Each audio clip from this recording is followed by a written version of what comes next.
Yeah, hi, good morning. It's Kelvin MacKenzie. And tonight, or today, I'm going to pour a rather large bucket on a number of people that I imagine you feel similar to me about.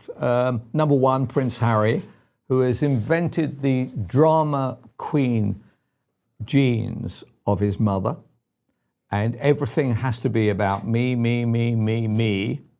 And the effect has been that he's been made to look a complete fool by his father, who, as well as having to deal with this prat of a son, is having to fight cancer.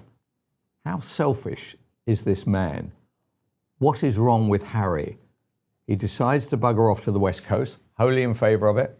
Take your wife with you. And secondly, then decides that it has to be, I can generate publicity. And after all, he'll generate a lot of publicity later on this afternoon when the High Court announce, hold on a second, they love this show so much. Right, this is the same people who are trying to destroy Nigel Farage, trying to destroy this show. I'm joking. I am joking, or half joking. Anyway, so the bottom line on this is that Harry, there is something actually wrong with him, and he's married the right kind of person, because obviously about Markle, it's about her. I can't imagine what life must be like in their domestic household where they're both battling for the right, either for the remote or to be the first in the bathroom in the morning. I imagine that bathroom issue is not something that they need to worry about in Montecito, by the way, having reflected on that. So that, and I've got Robert Jobson coming up. I enjoy Robert coming on because I give him a bit of a jab and he gives me a bit of a jab back. And secondly, so the second issue I really feel angry about is the fact that we were assured by our Home Office ministers that they had changed the law so that when somebody came in on a health and care visa from abroad, right? Why from abroad? Well, we don't have people in this country who are capable of working or wanting to work in health and care, although they do seem well enough to claim and fill in rather complicated forms for PIP. Anyway, they were told you can't bring excessive numbers of your family to you, right? So this is the issue. How is it then, with some numbers which have been put together by the Times, you've got to congratulate journalists for all this. If we didn't have journalists, despite what your views may be about other areas of your life, we didn't have journalists, we wouldn't know any of this. Okay, so number one, I think 12 Cameroonians came in, and yet there were 15 relatives turned up with every one Cameroon. For the Ghanaians, it was 8. For the Indians, there was like 2,500 Indians came in for these kinds of jobs, but 10,000 relatives turned up. Do you see what I mean? We were told that this was never going to happen, and yet it goes on. How is that possible? Who is supposed to be monitoring any of this? Surely if a Cameroonian, I've got nothing against the Cameroonians, great footballers, right? And they may be great health and care workers. However, they come in and they say, I've got to bring 15 of my relatives with me. So where's their leverage in that discussion? So the leverage might be, well, if you don't allow my 15 relatives in, right, aunts, uncles, granddads, brothers, sisters, whatever, I'm not coming. I think you just have to say, well, we're just going to do what they do in the Middle East for these visas. They hand out the visa, and that's for one person. No relatives, nothing. Send your money home, because I quite understand you're likely to earn more in the UK than you do in the Cameroons, and there are more opportunities. But actually, we're not taking any of your family. What would be wrong in that? Okay, we're going to discuss with a kind of expert in migration what needs to be done. And finally, before I go to Mike Graham, very grateful to see you, Mike. Morning. Especially, having done 3 hours before the mast already, is this story, which appears, and this may explain why why the Sun doesn't do quite as well as it used to do. I can't say under whose editorship.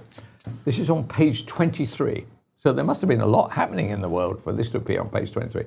So a guy who is on drugs with two of his mates driving a BMW is being chased by the cops across North Wales.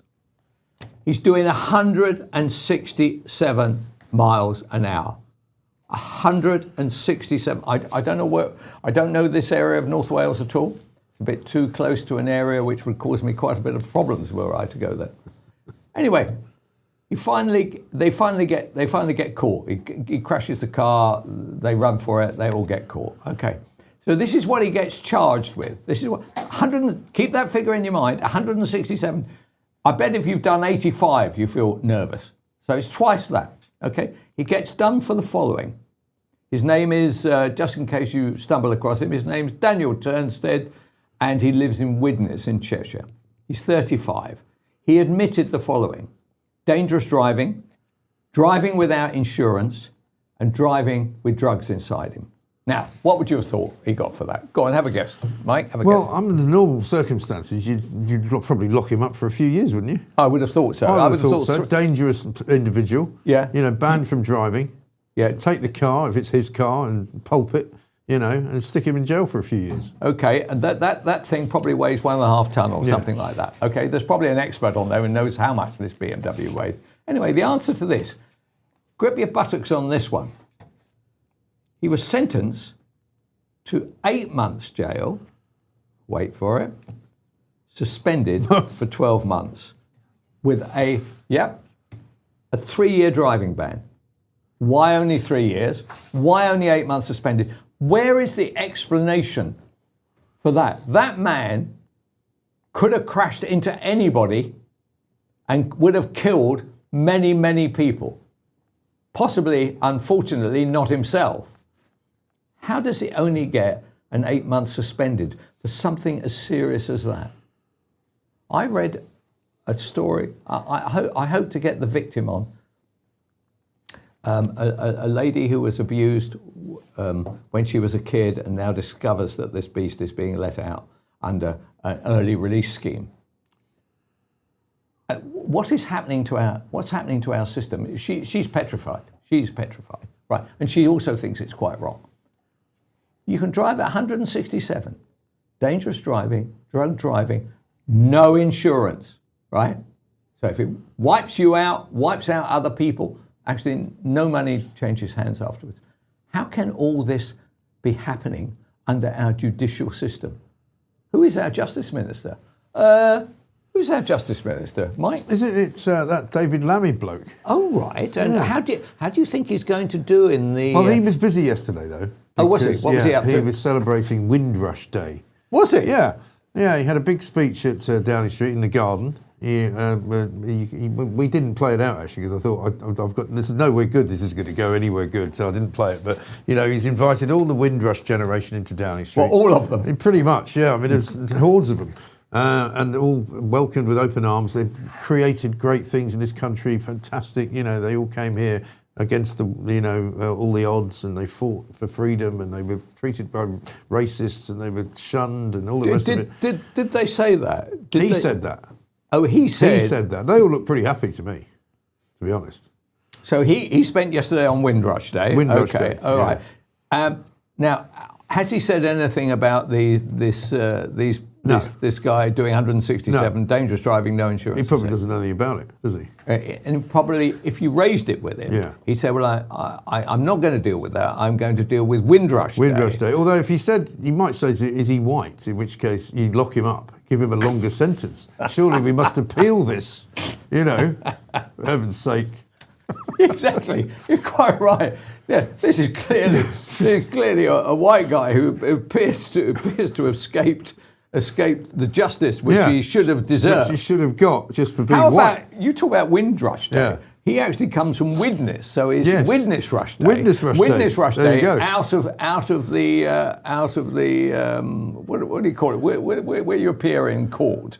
Whereabouts? You have to stand in court. What do you call that? The area? dock. The dock. Yes. Right. So there's a rushing out the door on Windrush Day. Right. Okay. Well. I think we've got my friend and your friend, actually, Robert Johnson, Mr. Johnson, coming, yes. who must be the only journalist that we haven't bumped into in now. Everywhere I go, I bump into either Mike Graham or a bloke called David Wooding, who appears single-handedly to be propping up the political department of News UK. He's either on Times Radio, The Sun, and sometimes Talk Radio. I think. He does. And where does David Wooding sit politically? Well, he's from Liverpool. Anywhere. He's from Liverpool. Oh yes, I did. I did get that. You remember that, right? A big Liverpool fan. He's always managed to mask his own beliefs quite well. I mean, I presume that because he's worked most of his life at the Sun, he's got right-wing views. Right.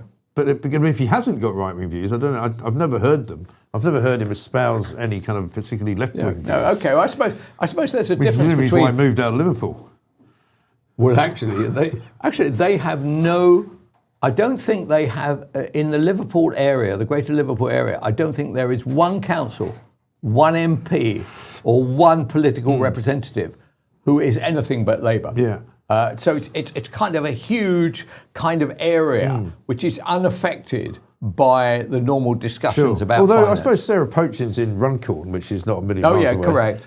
But I mean, she only won by 6 votes. Yes. So yeah, that's good effort. Okay, so what has been aggravating your viewers this morning? Well, mostly the migration story, the one you've just been talking about, but also the other one, which was uncovered by Guido Fawkes, which is this deal that's been done by the Home Office, Shabana Mahmood, who keeps telling us that she's cracking down on the illegal migrants, right? And doing the opposite, actually. And doing the complete opposite. Just signed a £30 million deal with an offshore wind company who have been asked to supply... Windrush. Another Windrush 2 have been asked to supply 7 boats to help rescue some migrants should they need rescuing while they come across the channel. So this idea that they're kind of cracking down on the numbers coming over is absolutely nothing. I see. So the boats are bigger and safer to make sure that everybody can come. Get them off a dinghy, put them onto one of these boats, which presumably should have been being used because it's subsidised by us to create some wind in the North Sea.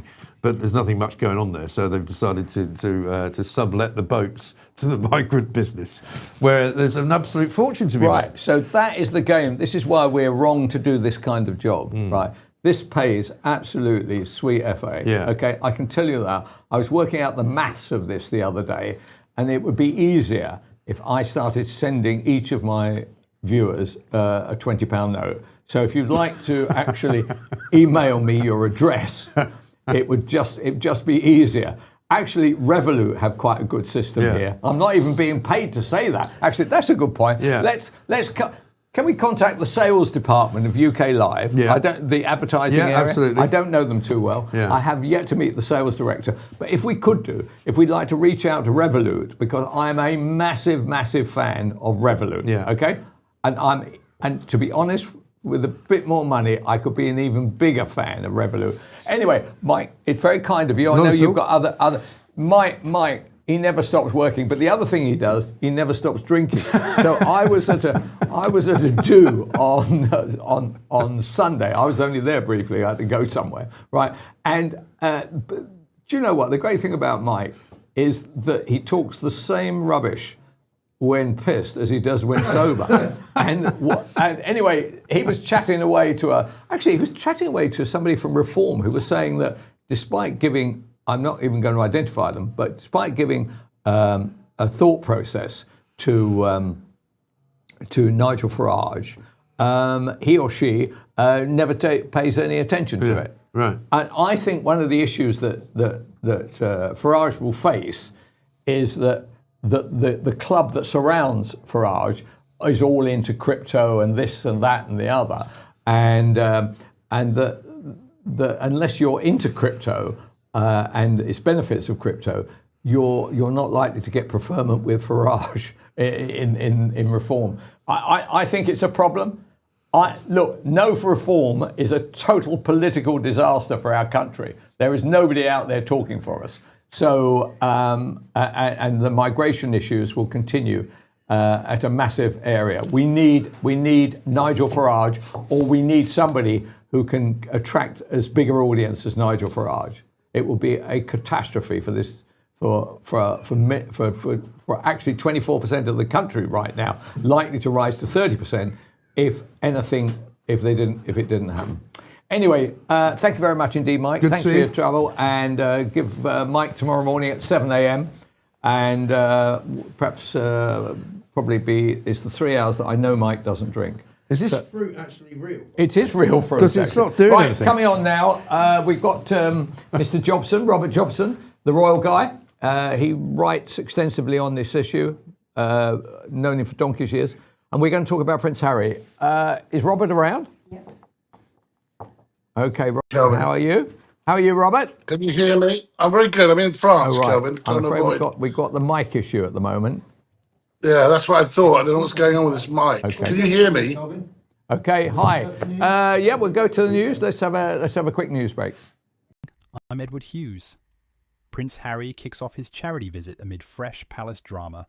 The Buckingham Palace stay offer was withdrawn at the last minute after he supposedly accepted it. Family harmony at its finest. England's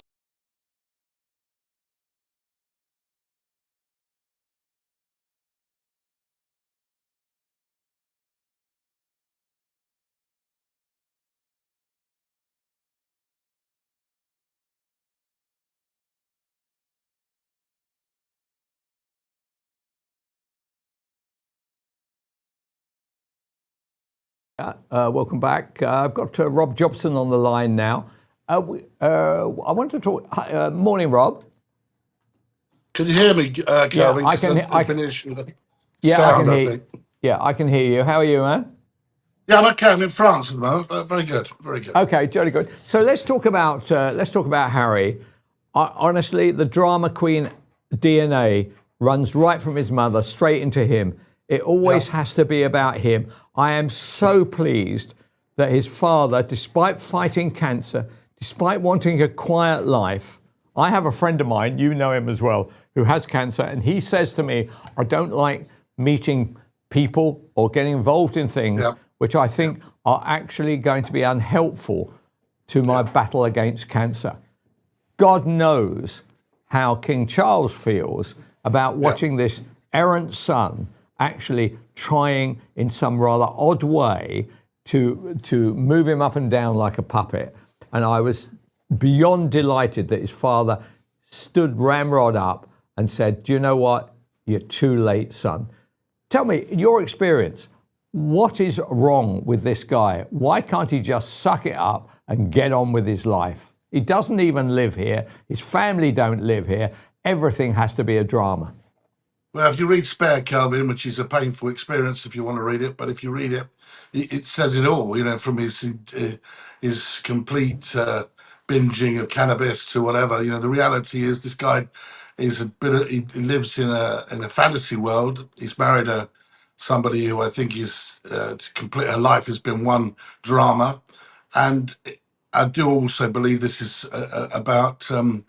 Positioning his so-called brand, being close to the royal family, is the only way he can make any money. And also, we've got an announcement today about his legal case against Associated Newspapers, which Robert, is can I hang inevitable on going for to be a big rant. Can I hang on for 1 second? Can you just turn this down a bit? I've got it too loud on my mic. Yeah, go on, Robert. Carry on. He's got a big. There's going to be a big rant this afternoon, I'm sure, when the result comes back from the Associated Newspaper, the Daily Mail case that he's had.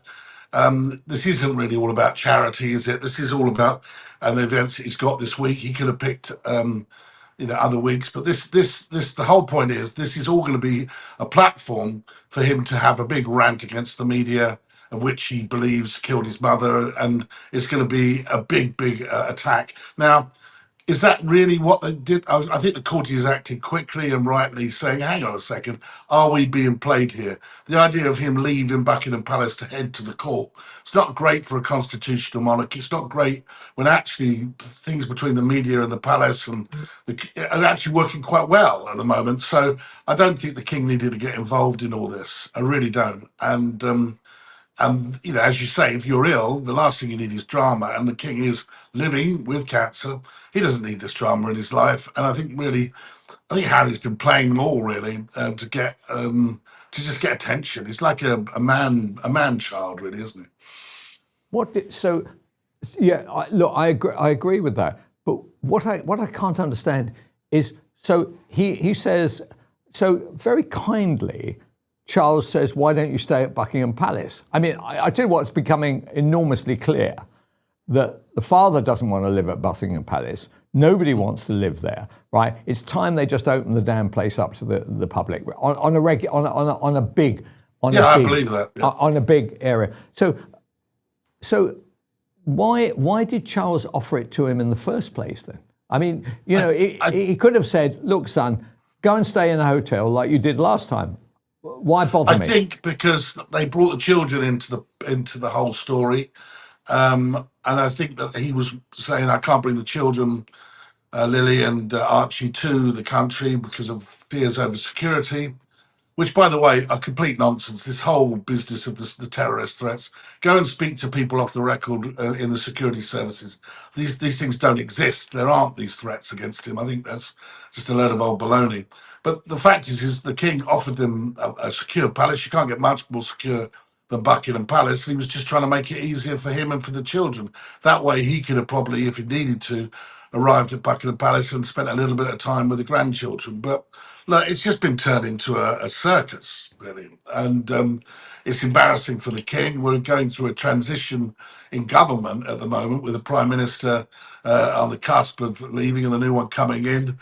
The monarchy is supposed to be that sort of consistent bridge, if you like, when these situations are going on. And all we've got is drama from Harry. So, okay, you mentioned this afternoon, I think it's at 2:30 or 2 o'clock, actually, I think, the High Court, there's been a 3-month trial costing, I read somewhere, anywhere between 40 and 50 million pounds, in which Elton John, various other people, Harry, all make allegations of actually not possibly phone hacking by private detectives, which were being funded by newspaper organisations, and also blagging, i.e., calling up people, pretending to be one person and getting the information in that way. Yeah. Looking at the evidence from the outside and talking to people who have actually given evidence, actually hostile to the newspaper organisations, I get the impression that they think that not many people will win and that Harry is likely to be the big loser, whereas some of the major celebrities might be winners. Well, the only winners in this will be our learned friends and the lawyers. But the reality is, with this is not a criminal case. Therefore, the bar is pretty low in terms of what they've got to achieve. My understanding is there'll be winners and losers, there always is. But who gets out there, who gets their version of events out first, who is perceived to be the winner of these civil cases. But the only real winner will be the people that have been having their huge fees paid. Was it? I mean, we're dealing with situation here. But from what I can understand, it's the last of these so-called cases of a newspaper industry of 20 odd years ago, which was different. There's no doubt about that to what it is today. So all this stuff saying he's crusading for the people is complete baloney. This sort of world when newspapers were selling many, many more than they are now, is a different world. It's a completely different world. Really, what they should be looking at more than anything is what goes on. We're in a different world media-wise. You produce your own programs, produce your own newspapers almost. Yeah. So therefore, they're so far behind the times in this case. It's sort of ridiculous, really. Yes, I do agree with you about who's getting out there first. I think Sky News want to interview me, are coming to my house, right, in order to do a live in relation to that. I did see some evidence about the Sun editor when she was the show business editor of the Daily Mail, which made me feel rather uncomfortable in the sense that if that case was lost, it involved somebody quite famous. If that case was lost, you'd be in the bizarre position where the editor of the Sun had been done for some kind of payment involving information, and yet was now editing a national newspaper. And I would thought with Rebecca Brooks also having got caught up in it and also being cleared, that there would be that would probably be the only job, being Sun editor, which you could guarantee she could carry on keeping. But look, that was probably a most unfair analysis of that, Robert. So if you looked at all this, so at the end of it, Harry makes some speech which is written, I totally buy that, written on the basis of whether win, lose or draw, it doesn't matter. Yeah, it will be. He's probably been practicing whatever the result is. Correct. Yeah, very good point. So then what happens? What is he here for? Beyond that, does he then jump in a plane and head back home? Because home to him... He's still got events to do this week. I mean, he's still got this... various charitable events, and he's got this countdown to the Invictus Games. But it does damage all of that, because, if that's really all it's about, if that's, everyone's going to be focused on that. And let's be honest, if you've looked at some of the information in that case, Harry's claims that he didn't have friendships with journalists is nonsense. I mean, he was at parties with Charlotte Griffiths and the journalist at the Daily Mail, and they had some sort of text exchange that was fairly odd for someone who says he had no relationships with journalists. I just think that Harry, the bottom line here will be is how much money it all costs, who's going to pay what, and I think that's what it's going to come down to actually. The bigger winners will be who's going to have to pay and the most money. And I'm sure that actually both the newspaper organisation and whoever's been involved will have to pay some money. So, look, it's a case I just think is so dated. It's involving stuff that's been going on 15, 20 years ago. And really, I'm not really sure that that's relevant to people. And you can't call yourself a crusader after the truth and all that, if all it really is about is money. Yeah, no, well, actually, for Harry, it's different though, isn't it? Harry is not looking upon this as money. Isn't he looking upon this as validation of his view that the press is a malign influence in our society? Yeah, that is true, Kelvin. But if he loses and he has to pay the costs, it will certainly be about money, because his father and the people in the corridors of power and in the corridors of influence at the palace, they've been saying this for a very long time. What happens when the money runs out? That's been their biggest fear, because although they've got deep pockets, we're dealing with tens of millions of pounds here that they don't want to start giving out to Prince Harry to pay for his legal costs. So it all depends. If he loses, or he's got to pay his own costs, I think he would have been probably in a position which he's been led to do something he possibly didn't have the deep pockets. He has deep pockets, but didn't have deep pockets enough to do, and that for him, it could be very dangerous. It could be a dangerous position if he loses. See, I hadn't really looked at it in that way. Supposing so the costs are going to run at 40 or 50 million quid. Yeah. Supposing he had lost, supposing he loses, we'll say his share of that pie is, we'll say, 10 to 15 million quid, right? Yeah. Probably won't be, but we'll say around 10 million pounds. Let me ask you this. I don't know what his finances are like. Has he got 10 million quid?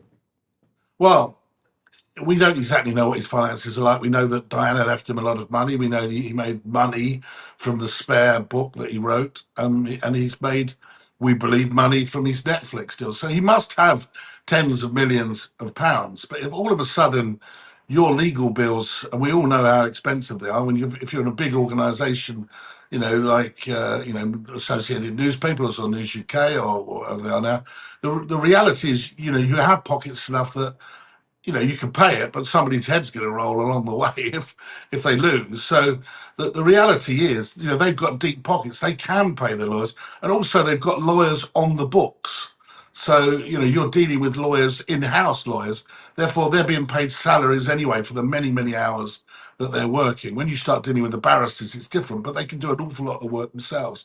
Now, Harry and Elton and all these people, they would have had to hire people right from the very beginning. Now, what actually happens there, we don't know who's underwriting who. Maybe, maybe his friends are underwriting him. But the truth of it is, it could be very impactful on his personal position. Right. Well, that would be a huge pain to me. I am sick and tired of this psychodrama. I just want him to go back and have a very quiet and enjoyable life out on the. That's on the what he West said he Coast of wanted to America. do. That's when he went to the Queen and said, "I want it out."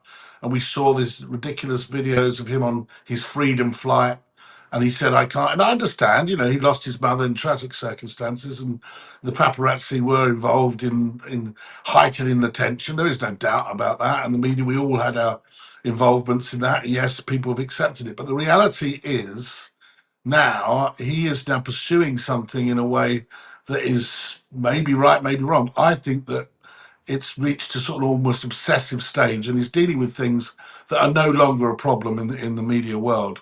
And I think the only way he's actually ever going to stop if he runs out of the dodge to keep doing it.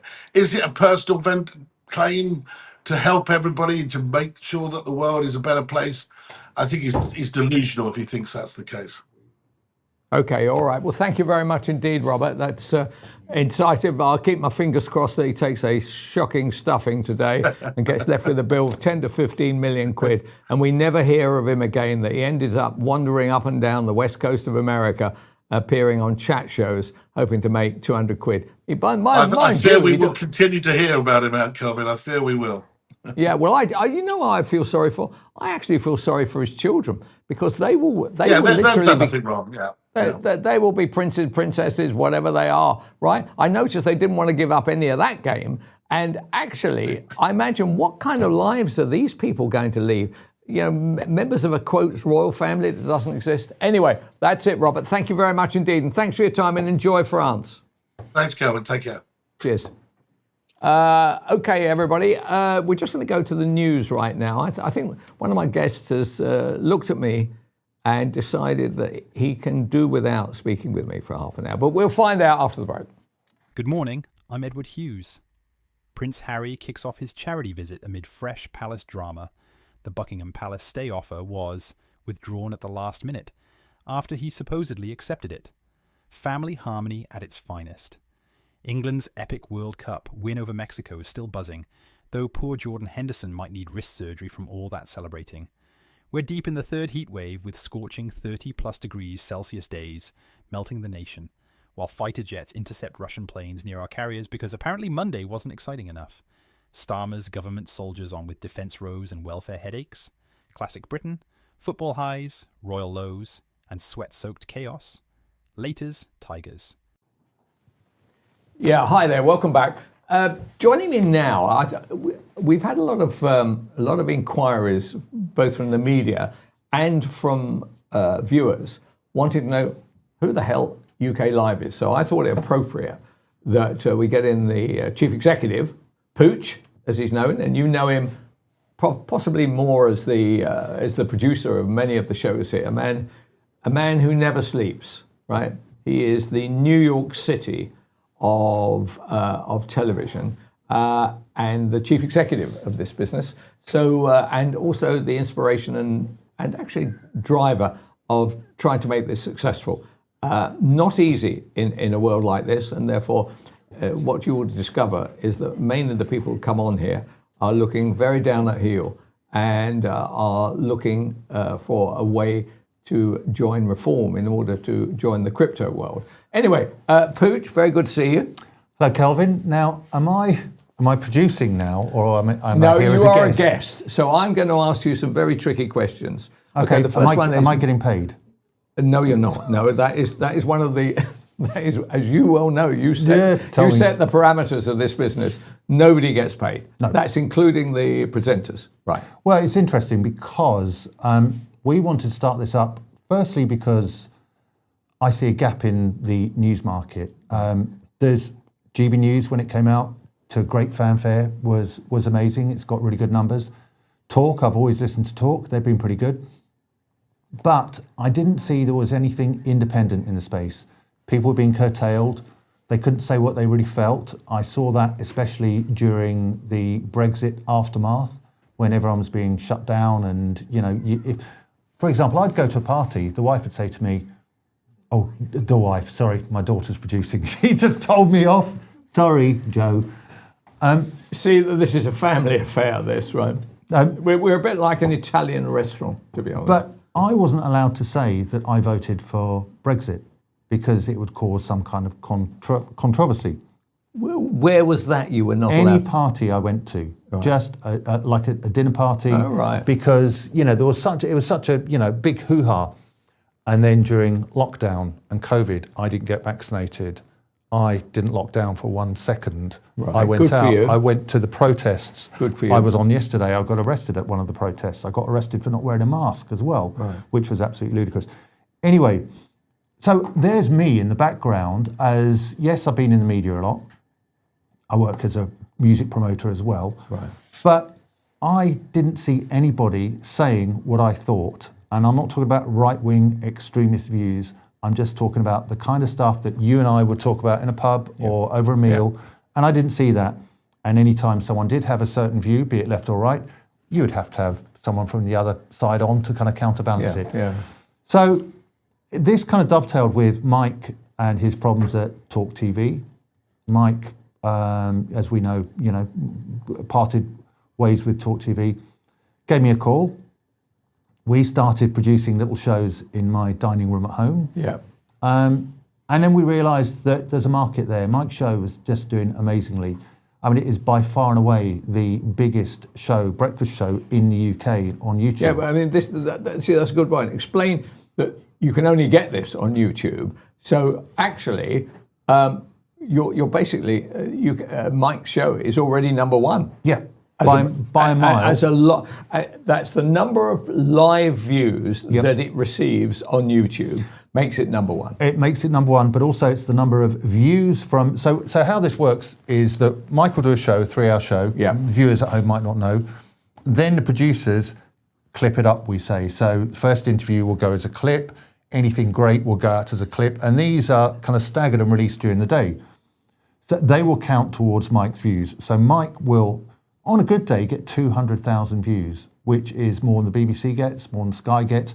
But as for a live audience, yes. And you'll be surprised to know, Kelvin, that you are probably at the moment the second biggest mid-morning show. Write this down. Do you know what? When I get paid for this will be a big moment in my life, right? At the moment, the way things work, if I take my train fare, if I take my park in my car, I live in Weybridge, take my park in my car, if I have a croissant and a cup of latte from Starbucks, basically I'm the wrong side of my investment for the day's work. So if you're thinking of getting rich by going on television, just come to UK Live and that will soon change. Well, put it this way, Kelvin got his chocolate twist bought for him this morning by me.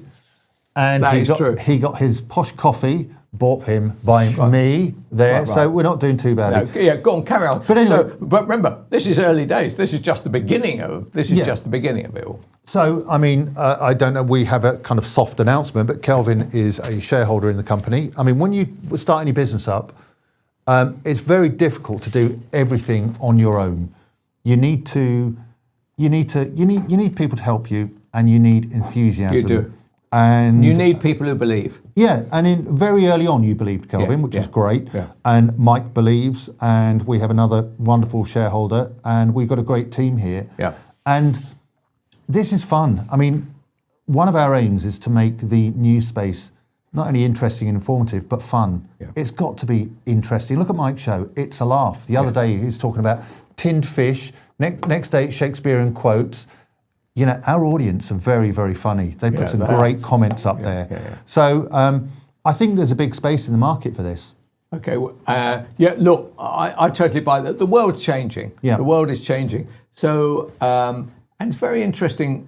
This is why I don't think that a Murdoch-type figure will work in this environment, because for people like, and I don't blame anybody, by the way, for Rothermere, your Murdoch, or you want the girl and the gelt. You want the power, but you want the money. Actually, we don't want any power, right? But we wouldn't mind some money. I know that sounds strange at my age, but actually, it's not me that I'm working for. I'm working for my children, right? Who they actually my kids actually were they came out with both hands out, right, when they were born, right, not just one. Well, but anyway, you and me both. Right. So, but point is, Kelvin, you say you don't want the money. Sorry. Yeah. Sorry. You don't want the power. Yeah. If you chase the money, you're looking at the wrong thing. Yeah. We're chasing an audience. We are are providing, Yeah. and I'm not being high-minded about it. Yeah. We are providing something Yeah. out there, and if people like it, they'll take it, and yes, we'll earn some money, Yeah. and the company will be great. But the bigger picture is we're doing it because you've been in this business for 1,000 years. Yeah, 1,000 years, and I've been in the media a long time. Yeah. And it's something that we think we can do well. We think we can do differently. We've got a million ideas. We're always talking about it. Yeah. So, I mean, I think that is the way forward with what we're doing. Yeah, well, that's great. Well, look, that's very good of you, Pooch. One last thing. Yeah, go on, hold on. Yeah, you asked me earlier about license fee. Yeah. Because it's quite a big thing, isn't it? Yeah. I don't pay a license fee because I don't watch BBC. How long have you not paid a license fee for? Probably, I think 1984. I know I didn't have one, and then I briefly paid one. I think my wife probably bought it, but no, I consume everything on YouTube. This is what lots of people do. I watch travel shows on YouTube. Yeah. I want to buy a tractor for my house in France. I'm watching tractor videos. So hold on a second. Look, we've just worked out where the money's going. Right. It's called embezzlement. It's going to France. It's going to France. They've already got billions of our money through bloody migration. And now we find out there's a tractor heading down to the Loire Valley. God alive. But yes, that's what I consume. And I think that I don't want some overarching figure at the BBC or ITV or Sky. I see Sky have just taken 1.6 billion, whatever. So many people don't want that. You want authenticity. You want creators saying, hey, I'm going to do something. If it's interesting, it will work, and they have 1 million followers. If it's not interesting, that's why I buy what Netflix does, right? They aren't trying to go for the politics. What they're saying is this interesting? Is it worth investing in? The creativity. And where I don't buy ITV is because they now, as part of the government ability to have ITV, you've got to show news, you've got to do this, you've got to do that. Get rid of all of that. We don't need any more news, right? We can have our news. Somebody from the left can have their news. Somebody from the middle can have their news. Get out of news. But TV should not be forced to do. But all of this, okay, you're in that game. Now, are they declining because people don't want the news, or is it the medium? I actually find it strange. When I look in my rubbish bin, all I see is papers. Wood, so trees are being cut down. Why cut down trees when you can do it this way? Yeah. I can't see, this is never going to last. No. Although I actually take both, I pay for the subscription for the Telegraph, Guardian, Times, Mail, right? And I also take the Times as a printed product. Look, most people I know don't do any of this stuff. I'm interested in the Times. Anyway, look. And also your Razzle subscription. I mean, is that still active? Dandy and Beano. Dandy Beano. Desperate Dan. I used to look like Desperate Dan until I gave up alcohol. And look, this is the best you will look. Imagine what I looked like before. Right. Pooch, thank you very much indeed. So that's Pooch. So Pooch, actually, funnily enough, that's his nickname, but he doesn't want to be known by his kind of longer name. So this is how relaxed the company is. Let's hope the accounts aren't as relaxed as Pooch. That's it. Right. So coming up, I think, is Nicholas DeSanto, who I am told is quite an interesting conflict, really. He is a conservative stand-up comedian. It's sort of, I suppose there's two ends of a spectrum. and Nicholas appears to cover both of them. So there he is, Nicholas, delayed, I think, by train. Yes, apologies. Don't worry about that, man. Don't worry about. Whereabouts do you live? Enfield, North London. And you managed to get delayed even coming from North London. Yeah, tell me about it. I build into my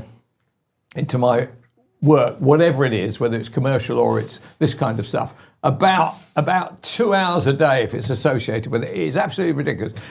Look, I don't know anything about you, Nicholas. I know that you're successful because Thank Pooch you. told me. Very kind. So what's your background, first of all? Where do you come from originally? I was born in Italy, but my parents were from Iran. Oh, weren't they? So that's the origin story. Oh, really? That's a hell of a story. And you end up in Enfield. I ended up in Enfield. Is this a journey going downhill or is it a journey going uphill? Well, in a way, I think we are all going downhill in Western Europe, aren't we? Actually, I agree with you about that. Did you hear about this? There's a race to the bottom between us, Germany, and France. I know. And in a way, it feels that way, doesn't it? I feel all that ambition and wanting to push on, which I've been enormously a benefactor of. I totally get that, right? I get the impression that it's been like that, and as I head towards the end, it's beginning to speed up like that. Do you get that sense? I think the decline is all around us, isn't it? But there are common elements and there are different choices. Right. So you end up over here, which is incredible for you. Well done. Well, actually, a disaster. You're probably the only guy I know who probably wants to go back to Iran and try telling gags over there. Well, I said if the way things are going on, by 2030, experts predict that there will be fewer Muslims in Iran than in the UK. No. Is that a joke? Yeah, it is. Oh, it is a joke. Thank God. But it's truth-based comedy, right? That's my comedy. No, that's a good gag. Okay, so you do stand up, okay? Right. You do stand up. We're saying the UK, okay? Yes. How are you greeted? Well, does any? What is your kind of best gags? Is truth those kinds of gags? Well, my best gags or my best gigs are the ones where the audience looks like you. It's your age, is that right? Culture, the demographic, cultivated, white and old. Yeah. They know a bit of Latin, a bit of French, a bit of German, they know history. But that's not London demographics in general, right? So you have to go out and about in the shires. That is interesting, that. So actually your best gigs are not London-based, where actually they might be quite hostile to your jokes. Absolutely. With some... let's say rare and very welcome exceptions. Yeah. I do this gig called Comedy Unleashed. It's only once a month in Bethnal Green, ironically, because it is not white at all anymore, right? Yeah, you're correct. It's at a place called Backyard Comedy Club. And that is a free speech comedy founded by Andrew Doyle and Andy Shaw. But that's an exception. Other than that, London or North London is not exactly my territory. So I have to go out and about. Okay, so tell me, that is a very interesting point. I had never thought about it like this. So where would you go? Give me an example. Somewhere in Hertfordshire, would you? Somewhere in Surrey? Ironically, I went to this place called Dorman's Land. I know Dorman's Land. It's near Lingfield. And I thought, maybe I ended up in centrist Dad Central or something. I thought that was the first time I thought maybe this village can benefit from a migrant hotel or something, because they were very hostile and very quiet. Well, they were quiet. They didn't laugh. They hated me. Yeah, it was worse than Goldsmith University campus. Oh, Goldsmith. Where, at New Cross? Yeah. Oh, I know that. My daughter went there. I did a competition there when I was younger and bolder. Oh, right. Well, this is fantastic stuff, this. So you go to Dorman's Land, which I imagine is your worst audience, and I'll tell you why. Because they've all been Lib Dems. Now I know. You should have told me sooner. Well, don't go to Surrey either. Surrey is, actually Dorman's Land's in Surrey.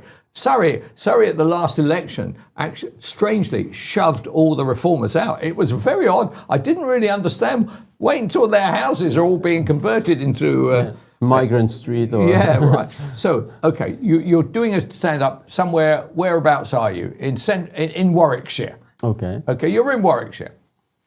The audience is what, 200 or 300? Well, on a good day, yeah. Okay, all right. 5 or 7 on a bad day. I don't know. Right. Okay, what kind of gags would you On do? a bad day, the gig gets cancelled because the venue is pressured by the. So 5 or 6, I'll still take it because the gig goes on. It means it hasn't been Yeah, because cancelled. we're talking conservative comedy here, right? Oh, that's funny. That's good. So you then stand up and you tell a gag. What would your opening gag be to an audience like me? Well, usually you don't want to, you want to ease into it. So Okay. you want to get the audience on your side. Right. So you don't start with anything controversial unless they've come to see you, because that's another story.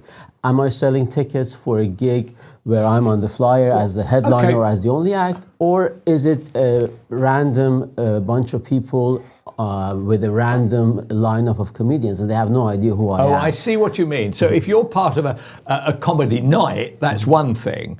But if you are the star turn, okay, you're the star turn, right? Okay. I am the audience. Okay, so in that case, I can even be bolder. Like, come straight in.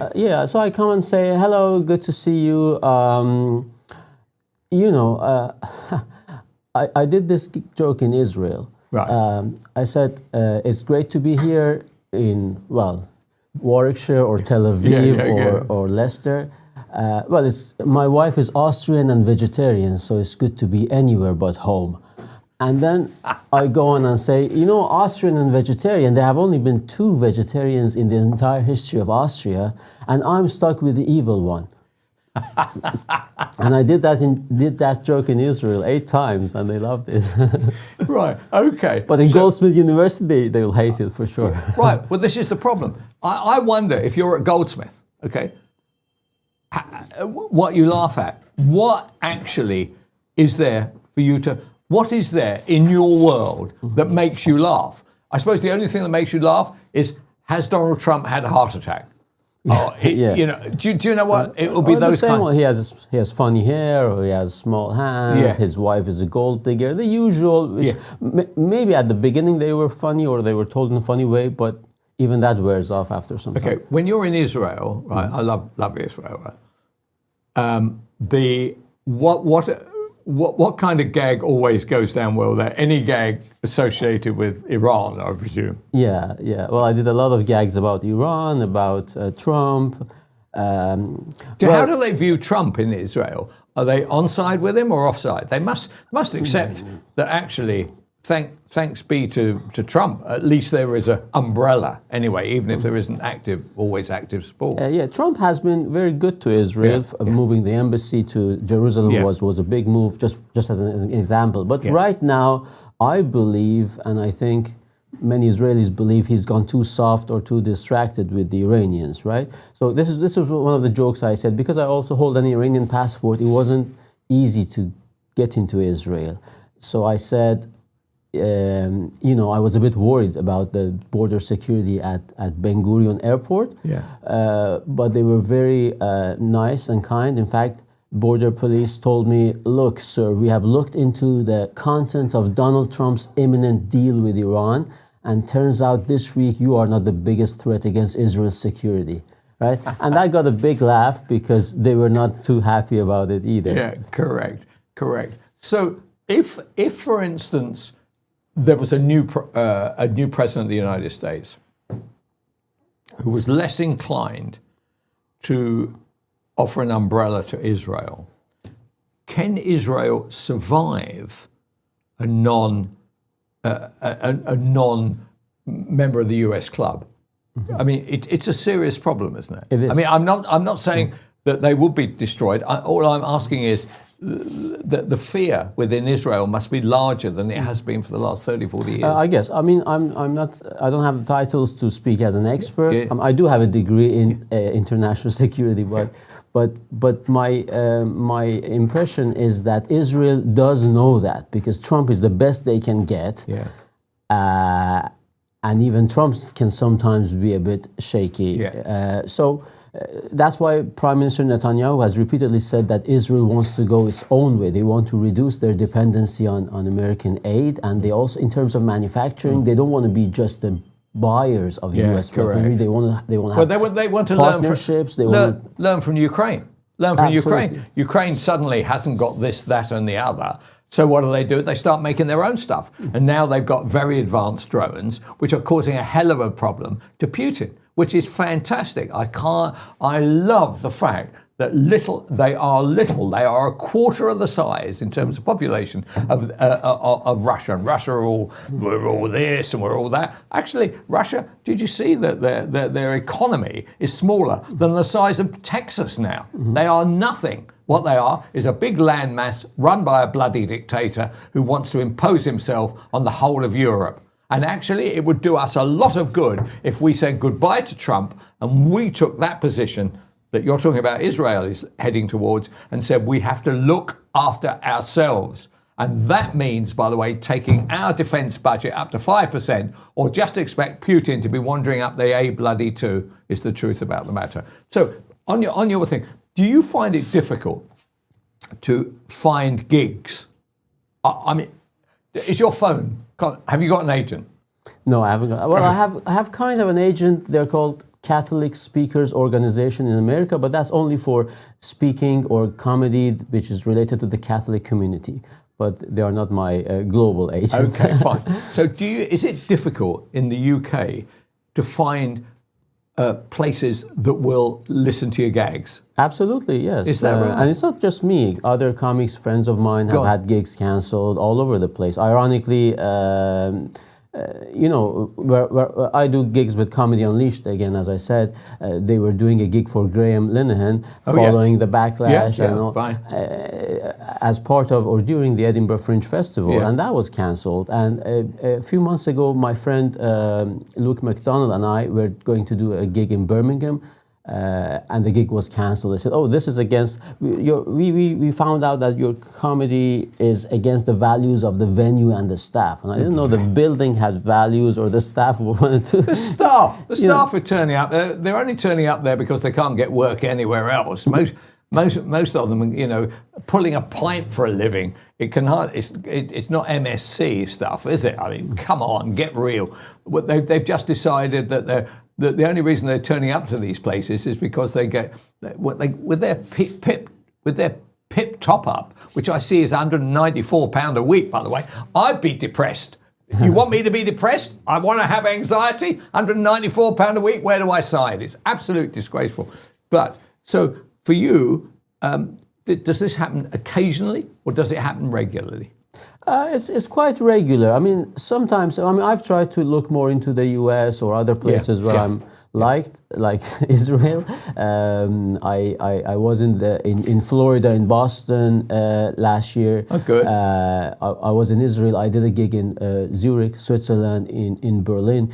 Thanks to social media, canceled comics or edgy or right-wing conservative comics, you name it, like myself, we try to carve ourselves a niche of our audience who find us on YouTube or on social media. And that's why the government is going after social media, right? After YouTube, they want to give prominence to mainstream media. You are quite right. Well done for raising that. The truth about the matter is that when you're going to go onto social media in the future, under this Labour administration, right, this is not nothing. This is important. Absolutely. Right. They are wanting to push either the BBC, who only exist because of the government, so they're not going to be hostile to the government. I tell you what, that bloke Burnham, what a brilliant Prime Minister he is. But that'll be the top. There'll be this, there'll be that, there'll be the other. And we'll all get pushed out. However, I think that is the beginning of the end, to be honest. Once a westernized government start thinking that they will give preferment to their licensed television, I would say that most ordinary people would say, is this really what's going on? Or is there another version I'd rather like to see? So your gags go better actually in the US or in Israel or anybody who's allowed to think, right? In the UK, do you think that we are allowed to think anymore? Are we really entitled to have a view? Or are we beginning under this Labour administration? Your thoughts are over there. Here's where it is. Well, that's a big issue, isn't it? We are allowed to think, but it is becoming continuously and increasingly more difficult and more risky. So they brainwash the kids with the LGBT and open border pro-migration ideology. at the very young age at school. They have captured university campuses, they've captured the comedy circuit, they are pushing YouTube to give prominence and privileged position to legacy media, which is ironic because the whole point of alternative media is that people want to get away from the news they don't trust. And then they are bringing blasphemy laws through the back door, giving it other, glib or glazed names. So it's becoming increasingly difficult. And I think that's why comedy, for example, is one of the very last trenches that you can also still use this defense. I was only joking. It's a character. It doesn't always work, They still arrest you. They still cancel you. You should stop saying I was only joking. You say I was half joking. Right. That's the thing that makes you laugh. So your family came Iran, Italy, and then you become kind of global, really, is my impression. Yeah. So why did your family leave Iran? Well, my father was a diplomat before the revolution. Right. He worked at the Iranian embassy in Rome, and that's why I was born in Rome. Oh, I see. So you were outside. Where is your dad now, or your family? Yeah, my dad is no longer alive, but he wanted to continue his job. So after the revolution, he stayed with the foreign ministry and he went back. Was he more on the Shah side than the... Well, I mean... or is that unfair? He wasn't on the regime side, but he was young enough to be spared. So we are talking about 1979 when the revolution happened. So he didn't make a big career, but he also didn't want to become a refugee and open an Iranian restaurant or anything. So I kind of respected that, but also resented that because they took me back to Iran when I was at high school age. So I had to do my high school basically in Iran and then come back on my own. Okay, so that was an interesting moment for you. So you had been westernized and you had tasted freedom. What you didn't know it was freedom. You just thought it was normality. Normality. Yeah. You then go back to a totally controlled religious kind of consonant being thrown at you. Yeah. So you turn up there. Do you know a lot about the Quran, or do you know? Well, now I do because I had to do high school in Iran. Right. So, from what age? Was 13 to 18 or something? Was it? Yeah. 13 to let's say 21 because I also did university there, Really? and then got out because basically you can't get out unless you do the 2-year military service or you go to university. If you go to university, it's a bit easier to do the military service, but you still have to do the 2-year thing in the desert. Unless you buy it. There was a time when you could legally buy it because they had a surplus of soldiers. So I saved there was no tomorrow and bought myself free and went back to Italy. So when you were listening to all this stuff here, I mean, you're a clever guy. You're sitting there listening to, what is most religion is a load of old gobbledygook, right? You can believe in it, but the idea that there's something out there that's going to help you out in some way always strikes me as utterly bizarre, right? So you're listening to this, but you can't actually reveal your hand, can you? You can't turn to your friend, and say, Ahmed, I think this is rubbish, all this, because you'd be in a lot of trouble. No, absolutely, and that in part forms and shapes my comedy as well because I make comparisons. I say, I was in prison in Iran and people are surprised I'm not in prison in the UK because the government is trying to figure out my ethnicity, because if I was proper Anglo-Saxon, maybe I would have been in more trouble for saying some of the stuff I say on stage. But yeah, it's a very frightening parallel for people who escape from either from Iran to come to Europe or from Cuba to go to Florida, and they see, communism is all the rage, and the government wants to shut you down, or the woke want to shut you up. So it's a frightening deja vu for us. It is interesting, isn't it, that within your family anybody can be of the left. Right, you don't really care. You think they're mad. You think actually they're going to be broke in their lives and they're going to be very upset in their lives. But the left within your family think you are some kind of mad person because you happen to believe in the right. You're prepared to indulge them. They are not prepared to indulge you. That's the imbalance, right? Silvio Berlusconi, when he was the Italian prime minister, and of course the left hated him. He was our Trump. He was the first Trump, the way they threw the kitchen sink and all, trying to, get him in jail for all sorts of reasons. He kept saying that you can't reason with these guys because to them you are not a political adversary. You are the enemy to destroy. Yeah. Because just like Islam, the left or the communists have predicted that the end of history will happen when everybody becomes a communist. So there's no reason for them to try to debate with you, to try to engage with you, because they know they are the depositories of the truth, right? And therefore, why waste time? So it's the same thing. This is the common thing between Islamists and communists. You are just an obstacle between us and the end of history. And the humanity needs to be fulfilled. Everybody has to become Muslim or communist. That's why they want to eliminate you. So you look at Iran today. Has it been strengthened? Has the regime been strengthened? I mean, I loved it when they dropped that bomb on it. Right? Those were the center of terrorism in the Middle East, and were prepared to spread it everywhere. They died as terrorists. Fine. Suited me fine. When you look at Iran today, has it been strengthened by Trump, or has it been weakened? Unfortunately, and I've been a Trump fan since 2016, and in London and North London, I've paid a price. It's not easy to be a Trump fan in working for the BBC, doing stand-up comedy. And I say this with sadness. I think Trump has given them an unnecessary ego boost, because he hasn't managed to really change the regime, although he calls it regime change, but it's not regime change. He thinks he's dealing with more reasonable people right now. He says that, but how on earth are they more reasonable if they have shut down the Strait of Hormuz? I mean, you have militarily defeated them. This would be the first time in history when you have defeated, and this is almost a joke, and I do use it. I say, you ask for total and unconditional surrender, his words on camera, and then you destroy them militarily, and then without the army and the navy that you have destroyed, they have shut down the strait, and you are negotiating with the losers to get back something that the loser didn't have in the first place. The Japanese must be kicking themselves, right? They say, Japanese, how is this allowed? When we lost, we just got on the aircraft carrier and signed the papers. We had no idea you can lose and then go and capture something. In what universe is this a victory? So that's one of my latest routines, 140,000. That will work. That will work. You should do that. I've done it. But I suppose the difficulty when you're telling gags all the time is actually things that are funny to you.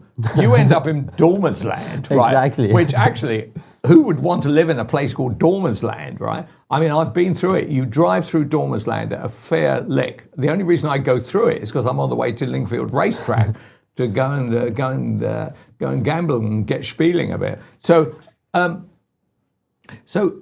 whereabouts could you honestly say my safe haven in the UK is to do a stand-up where? Where have your gags gone down best? Well, they have gone down best either with Comedy Unleashed. The territory geographically might be hostile because it's Bethnal Green, but the club and the comedy night, Comedy Unleashed, has a reputation for being free speech comedy. So when word gets around... So how many people would be in that audience? 150, 200, 250? Yeah, when they sell out, it's almost 300. Oh, is it? Good. Wall to wall. Depends on the season, depends on who is on the lineup. But again, even in UK, even in woke or leftist places such as Zurich or Berlin, I've managed to sell out or almost sell out because people drive from outside. And that's the most flattering thing, because it's something refreshing for them that they don't get on mainstream media, on the BBC, on Comedy Central. So they come to see you. And that's why the government, again, is going after YouTube, because these people, they wouldn't have known about me if it wasn't for YouTube, I went to Israel, and this was probably the best feedback I've ever received in my life. So this lady tells me, we were in the bomb shelters when watching your videos because you were telling the side of Israel and making jokes, with a worldview or with the position that Israel had. And can I give you a hug? And I was like, wow. And this is the first time somebody has come out of a show and told me, can I give you a hug? And this is all YouTube, right? And that's why our overlords, are going after it. So it is possible, once you reach a decent level of followership, it is possible to have, even in woke territory, because all you need is 50, 60, 100 people, right? But then you need to announce the venue on the same day. Sometimes you need security. Sometimes you need to have a chat with the venue holder. This is my act. Are you sure you're not gonna, Seriously? Yeah. You have to get the security right. We've had gigs with Okay. that had security as well. Let me deal with that. I mean, that really is burning books area, isn't it? So you're saying if you were a peer, I presume it'd probably be a London-based, or I suspect London or something. I doubt whether you go well in Bradford, do you? Anyway, so are you saying you have to get the security right? Do you mean you have to hire security, or the club has to, or they have to tell the police? We did have a gig. It was me and it was Marcus Mitchum, Count Dankula, who was the first free speech martyr of Scotland, and Leo Kerrs. So each of us have a different. I love Leo. Each of us have a different background, and our friend Michael, who arranged this. First of all, the gig was in a school. It was East London, but it was a school, an open-minded school.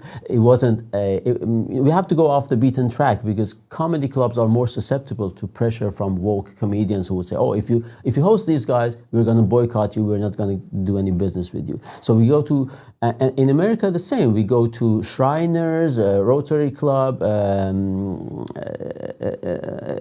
Veterans Club, VFW, Veterans of Foreign Wars, American Legion. These kind of venues, because they are, first of all, they're more open-minded, maybe they are conservative or conservative-leaning, and secondly, because they are not proper regular comedy clubs with a bunch of leftist clientele who would, not only would they not come to your night, which is fine, but then they would call and email and say, look, we are not going to set foot in this comedy club And not ever only again. that, then they use their own social media to say, I just told them I'm not going on there. My advice to you is not to go either. Exactly. Right. They are.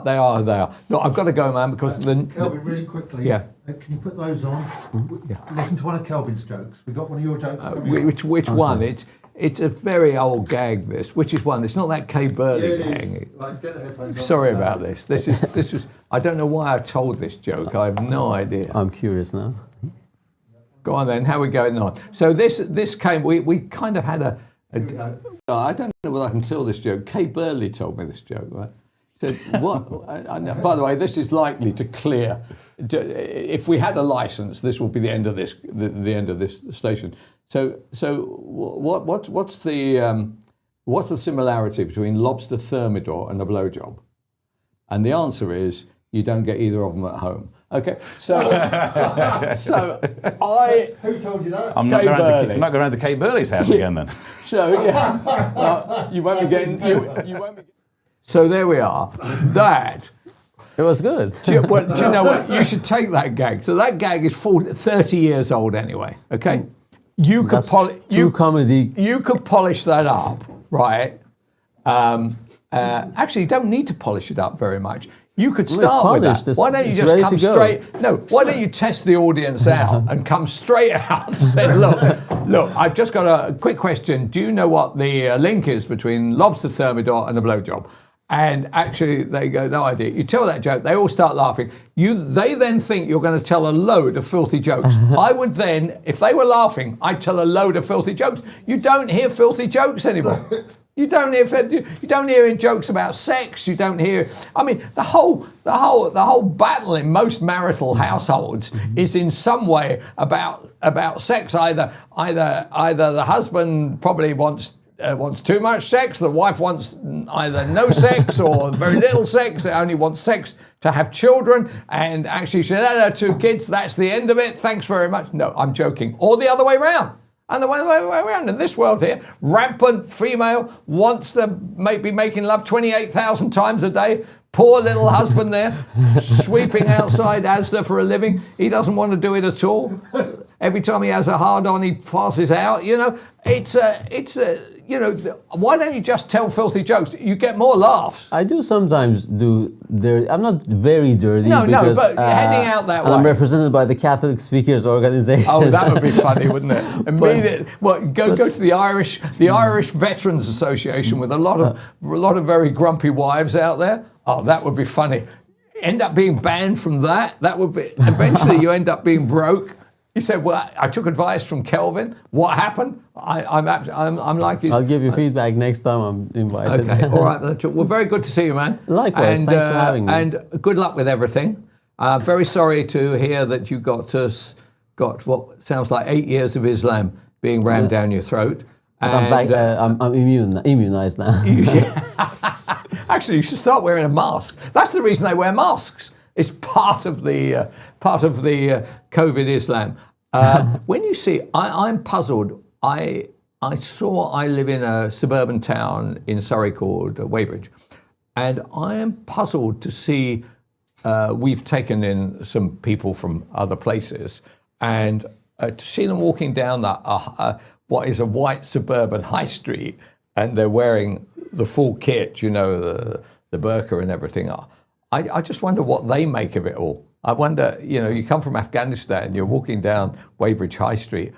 Are they thinking to themselves, why do so many white people drink coffee? I mean, everything's a coffee shop. Anyway, good luck for the future. And why don't you do this? I'd much prefer to hear your on edge kind of both political and sexual gags, right? Why don't you do this? Next time you're passing, just come in and do your shtick. Okay? Do your shtick. It'll go out on live. This gets a reasonable audience. It's not massive. It's not like Mike Graham. But in fact, it's nothing like Mike Graham, which is why I'm under pressure to be thrown out, right? Because they look at the numbers. And I hope not. And then, no, sometimes they look at the numbers and they say, do you know what? We could do better by having some rather filthy jokes on here, which is actually true, actually. It's bizarre. If they were funny, I wanted to do it. Well, today you kind of delivered, right? If you have an 80s... I wanted to do an 80s night, just getting comedians to tell 80s jokes. Okay. Right? And I was told that wasn't possible because you'd never find a hall that would take it. You would never find? A hall that would take it. Oh, really? Yeah. Even for that? Yeah, even for that. So I thought that was wrong. Anyway, very nice to see you, man. Good luck with the future. Thanks for having me, Kelvin. And good luck if I finally ruined your Irish Catholic home for your jokes. I'm very sorry. No, absolutely not. Okay, thank you very much. Okay, Thanks. Coming up now, a bit of news with somebody. I'm not quite sure who it is, but okay, there we go. Good morning. I'm Edward Hughes. Prince Harry kicks off his charity visit amid fresh palace drama. The Buckingham Palace stay offer was withdrawn at the last minute after he supposedly accepted it. Family harmony at its finest. England's epic World Cup win over Mexico is still buzzing, though poor Jordan Henderson might need wrist surgery from all that celebrating. We're deep in the third heat wave with scorching 30+ degrees Celsius days, melting the nation, while fighter jets intercept Russian planes near our carriers because apparently Monday wasn't exciting enough. Starmer's government soldiers on with defence rows and welfare headaches. Classic Britain, football highs, royal lows, and sweat-soaked chaos.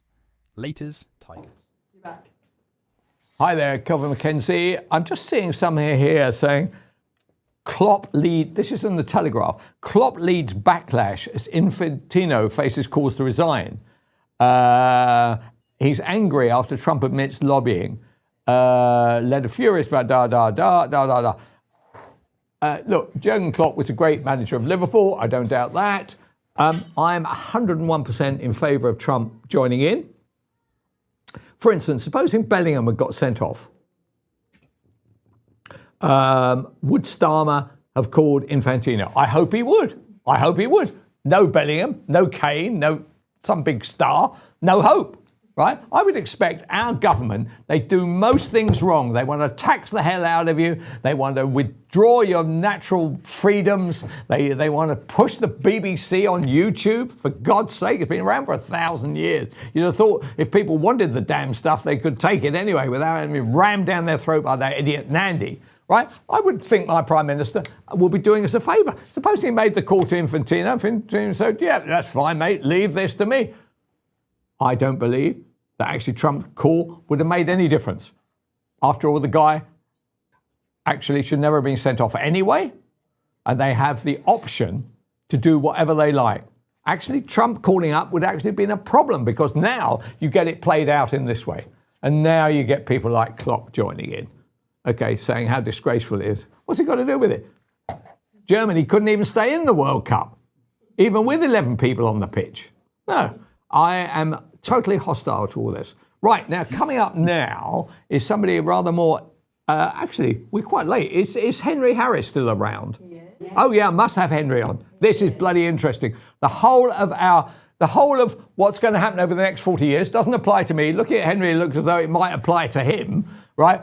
Is going to be affected by a dramatic change in technology, which is going to be helpful, I think, actually in a lot of areas, and might be wholly unhelpful if you're a middle-ranking bank executive, or unfortunately for graduates coming out who, when they join insurance companies, law businesses and the like, would normally be sitting there going through the fine detail of either contracts or deals. Actually, this is now all going to be done by AI. It's an enormous... So Henry Harris, who probably, if he gave his views 10 years ago, would probably be being ignored and people actually probably leaving the room as he gave them to him, now I suspect is in great demand. He's an AI expert and director of a company called Black Sand, which I'm not sure what it does, but I'm sure it's a consultancy in that area. So, Henry, I have a number of issues for you, so excuse me. Let me first tell you, do you expect unemployment or employment, let's be positive, to be up in some areas and very much down in others? Very long story short, yes, I believe the down in others is going to outweigh the up in a few, unfortunately. Right. As you can imagine from my my role to some extent, I am an AI optimist. However, I am a realist as well. And we are already seeing this early impact. You know, we're only 3 or 4 years into this new AI industry, and we're already seeing that impact on which industries? Which industries are being most affected, Henry? Well, I think we're seeing a lot of corporate, a lot of private sector corporate. I'd say the opposite industries that are not being affected are plumbers, electricians, tradesmen. They are going to be TV presenters? Maybe. It's ironic because your previous presenter presenting the news, right, may not have been so real. But tradespeople are definitely safe. It's everybody in sort of middle management, corporate world. You mentioned insurance. I mean, literally, almost all businesses that have lower level junior hires that are sat behind a computer. Maybe that's the best way to describe this. If you use a computer to do your job and the majority of your day is sat at a keyboard looking at a screen and clicking a mouse, you are probably at risk in the next 5 to 10 years, unfortunately. And I don't say that with any positivity at all. But Henry, I mean, that is... that for many people watching this, I would hope that they were working, but if they're working from home, they're probably watching this, right? That will be a disaster. And there are a number of knock-ons from this. And the knock-on that I can see most happening is actually in London and the southeast, where I could see house prices going down because there will not be the middle management. I belong to a swanky tennis club, right, where I would say 80% of the members are in finance-based businesses, okay? They all go, I live in Weybridge, they all go, all that would happen is that they haven't got the funds to keep the mortgages going for medium or large houses. Isn't that going to be an issue? House prices down? If I'm honest, house prices going down is going to be the least of our issues. I'm more thinking about how are people, feeding themselves, how are people not going out in the streets, being very upset. I think those are serious concerns that we need to think about. I think, there's a utopia sold to many of us by the trillionaires, which is UBI, which is universal basic income. Some people will say universal high basic income. So it's not just a basic income, it's actually a large salary that will all be paid because AI is doing all our jobs for us, and we can focus on leisure and we can focus on the arts and we can spend time how we want and fulfill our wildest dreams. Now, speaking from experience over the last year and a half, unfortunately, I do not believe this to be true. The proof will be in the pudding in 10, 20, 30, 40 years in the future. But what we are seeing in our business at least, is that with the introduction of AI, what's actually happening is you're making your employees 5 to 10x more productive using AI. Yeah, I get that. If you can be 5 to 10x more productive, and I mean, just think about, let's just talk about the basics, creating more PowerPoint presentations, doing more research faster. Like you are being 5 to 10x more productive. So what does that mean? If you're the boss of that person that's being 5 to 10x more productive, you look at the people that are not being 5 to 10x more productive and you get rid of them. And you look at the people that are 5x more productive and you think, well, you could be doing even more. You have all the most amazing tools at your disposal. You should be doing even more work. You should be outputting even more than you could previously. So unfortunately, I do believe that actually we'll be working harder than ever because we have access to these tools to allow us to be more productive. And our bosses and managers will expect even more of us moving forward. Okay, so this is an enormously gloomy conversation. Unemployment to rise and the tax take to go down. What on earth is going to happen, Henry? I think there's two things. And I go back to the trillionaire Elon Musk as the example because he is an advocate of universal high basic income, which is a beautiful idea and a lovely concept. I'm not sure it's been proven to work anywhere in the world, but who knows? Now, he says that we're going to have this universal basic income, but your question is accurate. What happened? Who pays for it, right? And it's either going to be paid for by the government or the private AI companies that are making trillions of dollars.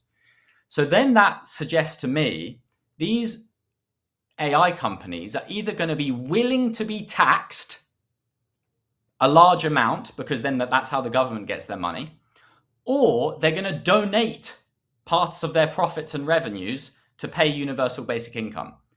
Now, if we're realists for a second, neither of those sounds particularly likely based on... That is a possibility, Henry, because we do the same both with banks and with oil companies right now. So we do overtax, but your point really is actually to overtax, we're going to have to take 90% or 95% of their money. I totally get that. But I totally get the trader thing. I absolutely get that. Who is going to pay the trader? That worries me, right? If asset prices come down, that worries me. Where is the upside? Could you literally say you won't be allowed to do this? You know, you won't be allowed in the same way as I think in America they've stopped one AI company from being on the list. Is that? I know it sounds bizarre, but is that what's going to happen? Well, it's an interesting point to raise. So America right now is actually beginning to treat their best AI models like controlled military technology. So, you know, this is actually what you were alluding to. It was Anthropic, which runs Claude, which is a large AI model, and their latest model launch was called Fable, and they shut it down. And they shut it down because of the concern from overseas, British people, every other country around the world. Basically, they were afraid that they would use it against the US or use it for nefarious activities. So yes is the short answer. It might be a lot easier to say, right, we're just blocking this. No one's using it. However, unfortunately, if the genie is out the bottle, there is no putting it back in. Yeah. And that is where we are, whether we look to China, whether we look to other countries. You know, China is a very interesting example that is actually releasing AI models very similar to the US, but at a tenth of the cost. Now, you look at these massive AI companies in America that are worth nearly $1 trillion. And it's becoming a huge part of, you know, the S&P 500 and people's pensions and 401ks and et cetera, et cetera. There is an actual strategic decision that China could take, which is very concerning, to launch their models across the US at a tenth of the price. And they're just as good or nearly as good, or they might be as good in the future. And the valuations of these massive companies in America are going to come crashing down because all of the calculations they've done on their revenue and their profit in the next 10, 20, 50 years suddenly don't exist because China's undercutting them. And we've seen that in so many other industries, right? So there is so much uncertainty, and everything I say to you today might be wrong in 2 or 3 weeks' time, which is exciting, scary, unnerving, and motivating all at the same time. So it's an interesting time, to say the least. Right, Henry, right. But I've got 2 problems, right? How old are you? How old are you? I'm 37. How old? 37? 37. Right. Have you got family? I do. I Right. have a son. Kids? Have you got kids? Yeah. Yeah. Okay. How on earth do you sleep at night, A?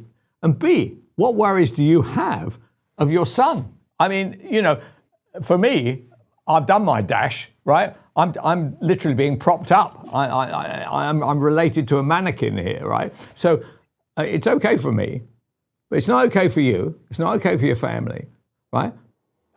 The fear factor must be enormous. Yes, I think it is scary.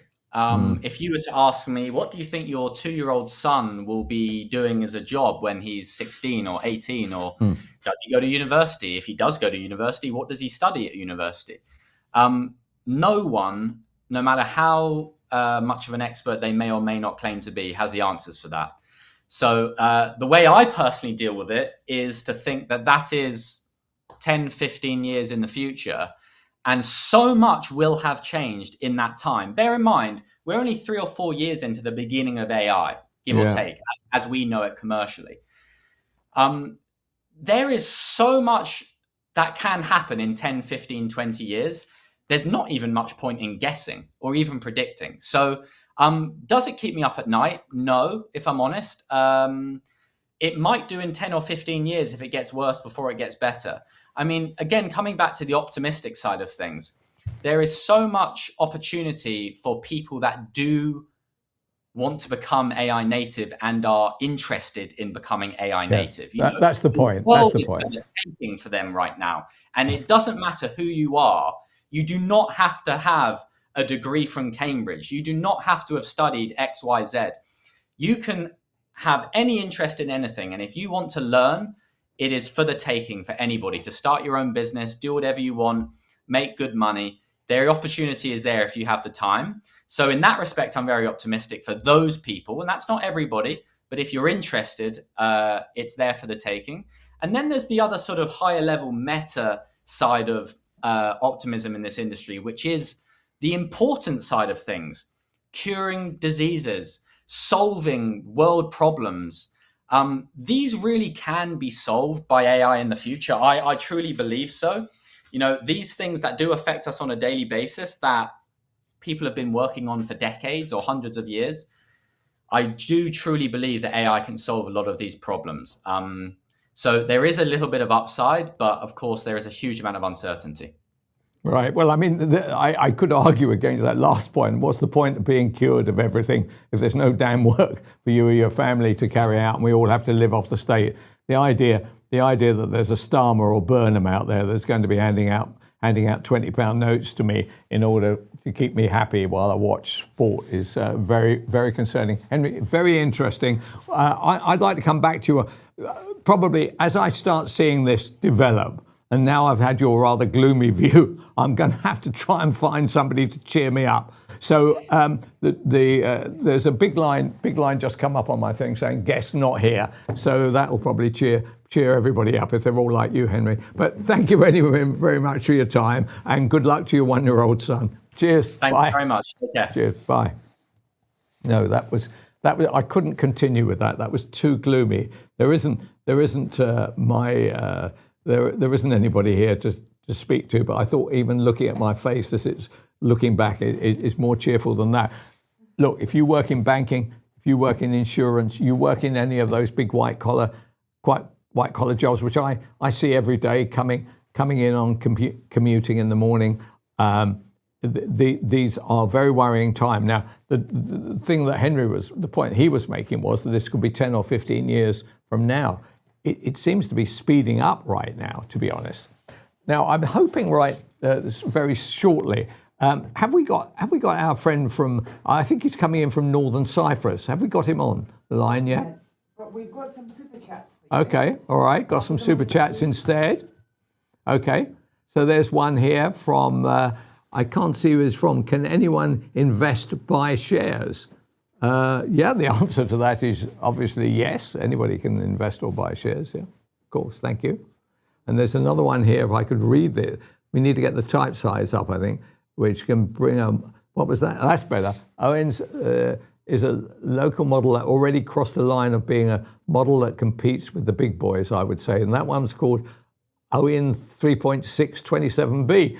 I actually hadn't heard of that one, to be honest. So are they all this? And there's one here. I use Claude a lot. I love him. That is the truth about the matter, is that everybody I know, I use a bit of ChatGPT, but everybody, they love Claude. Claude does the most fantastic job. I use Chat because I was going into a deal with somebody and I wanted to look what a deadlock company looked like. And I asked it, well, what are the ups and downs of a deadlock company? I put the question into Chat.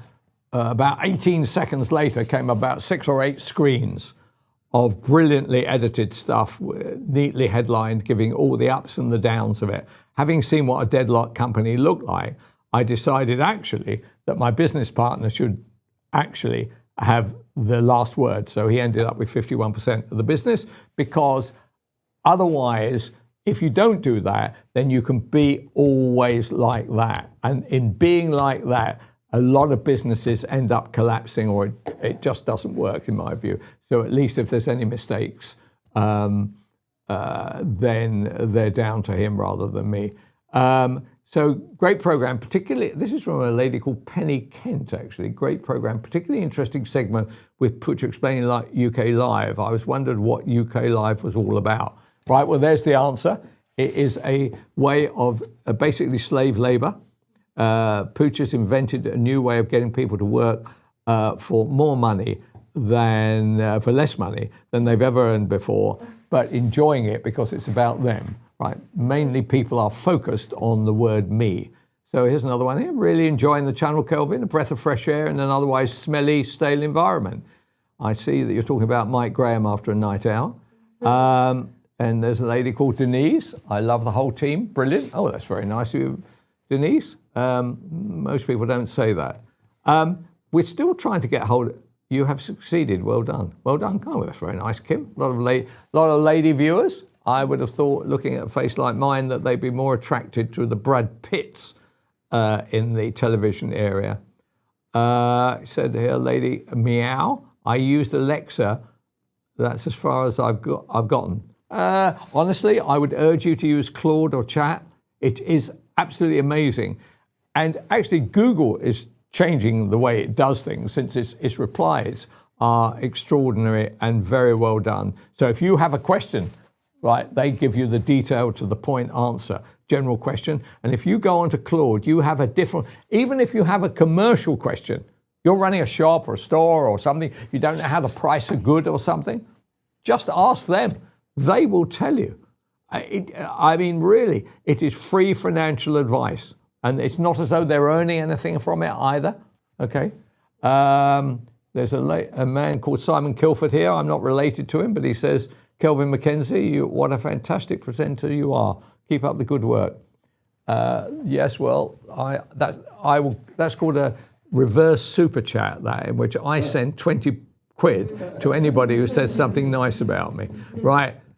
Denise then comes on again and says, chat is great. Well, right, we're going to go to the news, and we're hoping when we come back that a guy I know who runs Migration Watch, which doesn't get the credit to which it's entitled to for all the stats that it puts out in what I think is an enormously difficult area. And we're honestly going to have to deal with the fact that so many people are coming in. Right, so somebody comes, gets a visa, right? People in our country don't want to do any work. So we get somebody from, I don't know, Nigeria, Pakistan, India, very grateful to have them to look after our old people, right? For some reason, white local people don't want to do this kind of work, okay, right? So at the same time, they're allowed to bring in family. The 12 Cameroonians we came in, each of them had 15 members of their family come in. And the Ghanaians that came in, I think there was like 120 of them, they brought in 8 times the number of families. This can't be right, can it? This can't be right. How does everybody live? Do they immediately end up getting benefits, or do they get housing benefits? Where do they live? Are they taking up good housing, which actually the indigenous population should get? It seems absolutely crazy. Anyway, we go to the news, and we hope that Alt Mehmet comes on after the news. Thank you. Good morning, I'm Edward Hughes. Prince Harry kicks off his charity visit amid fresh palace drama. The Buckingham Palace stay offer was withdrawn at the last minute, after he supposedly accepted it. Family harmony at its finest. England's epic World Cup win over Mexico is still buzzing, though poor Jordan Henderson might need wrist surgery from all that celebrating.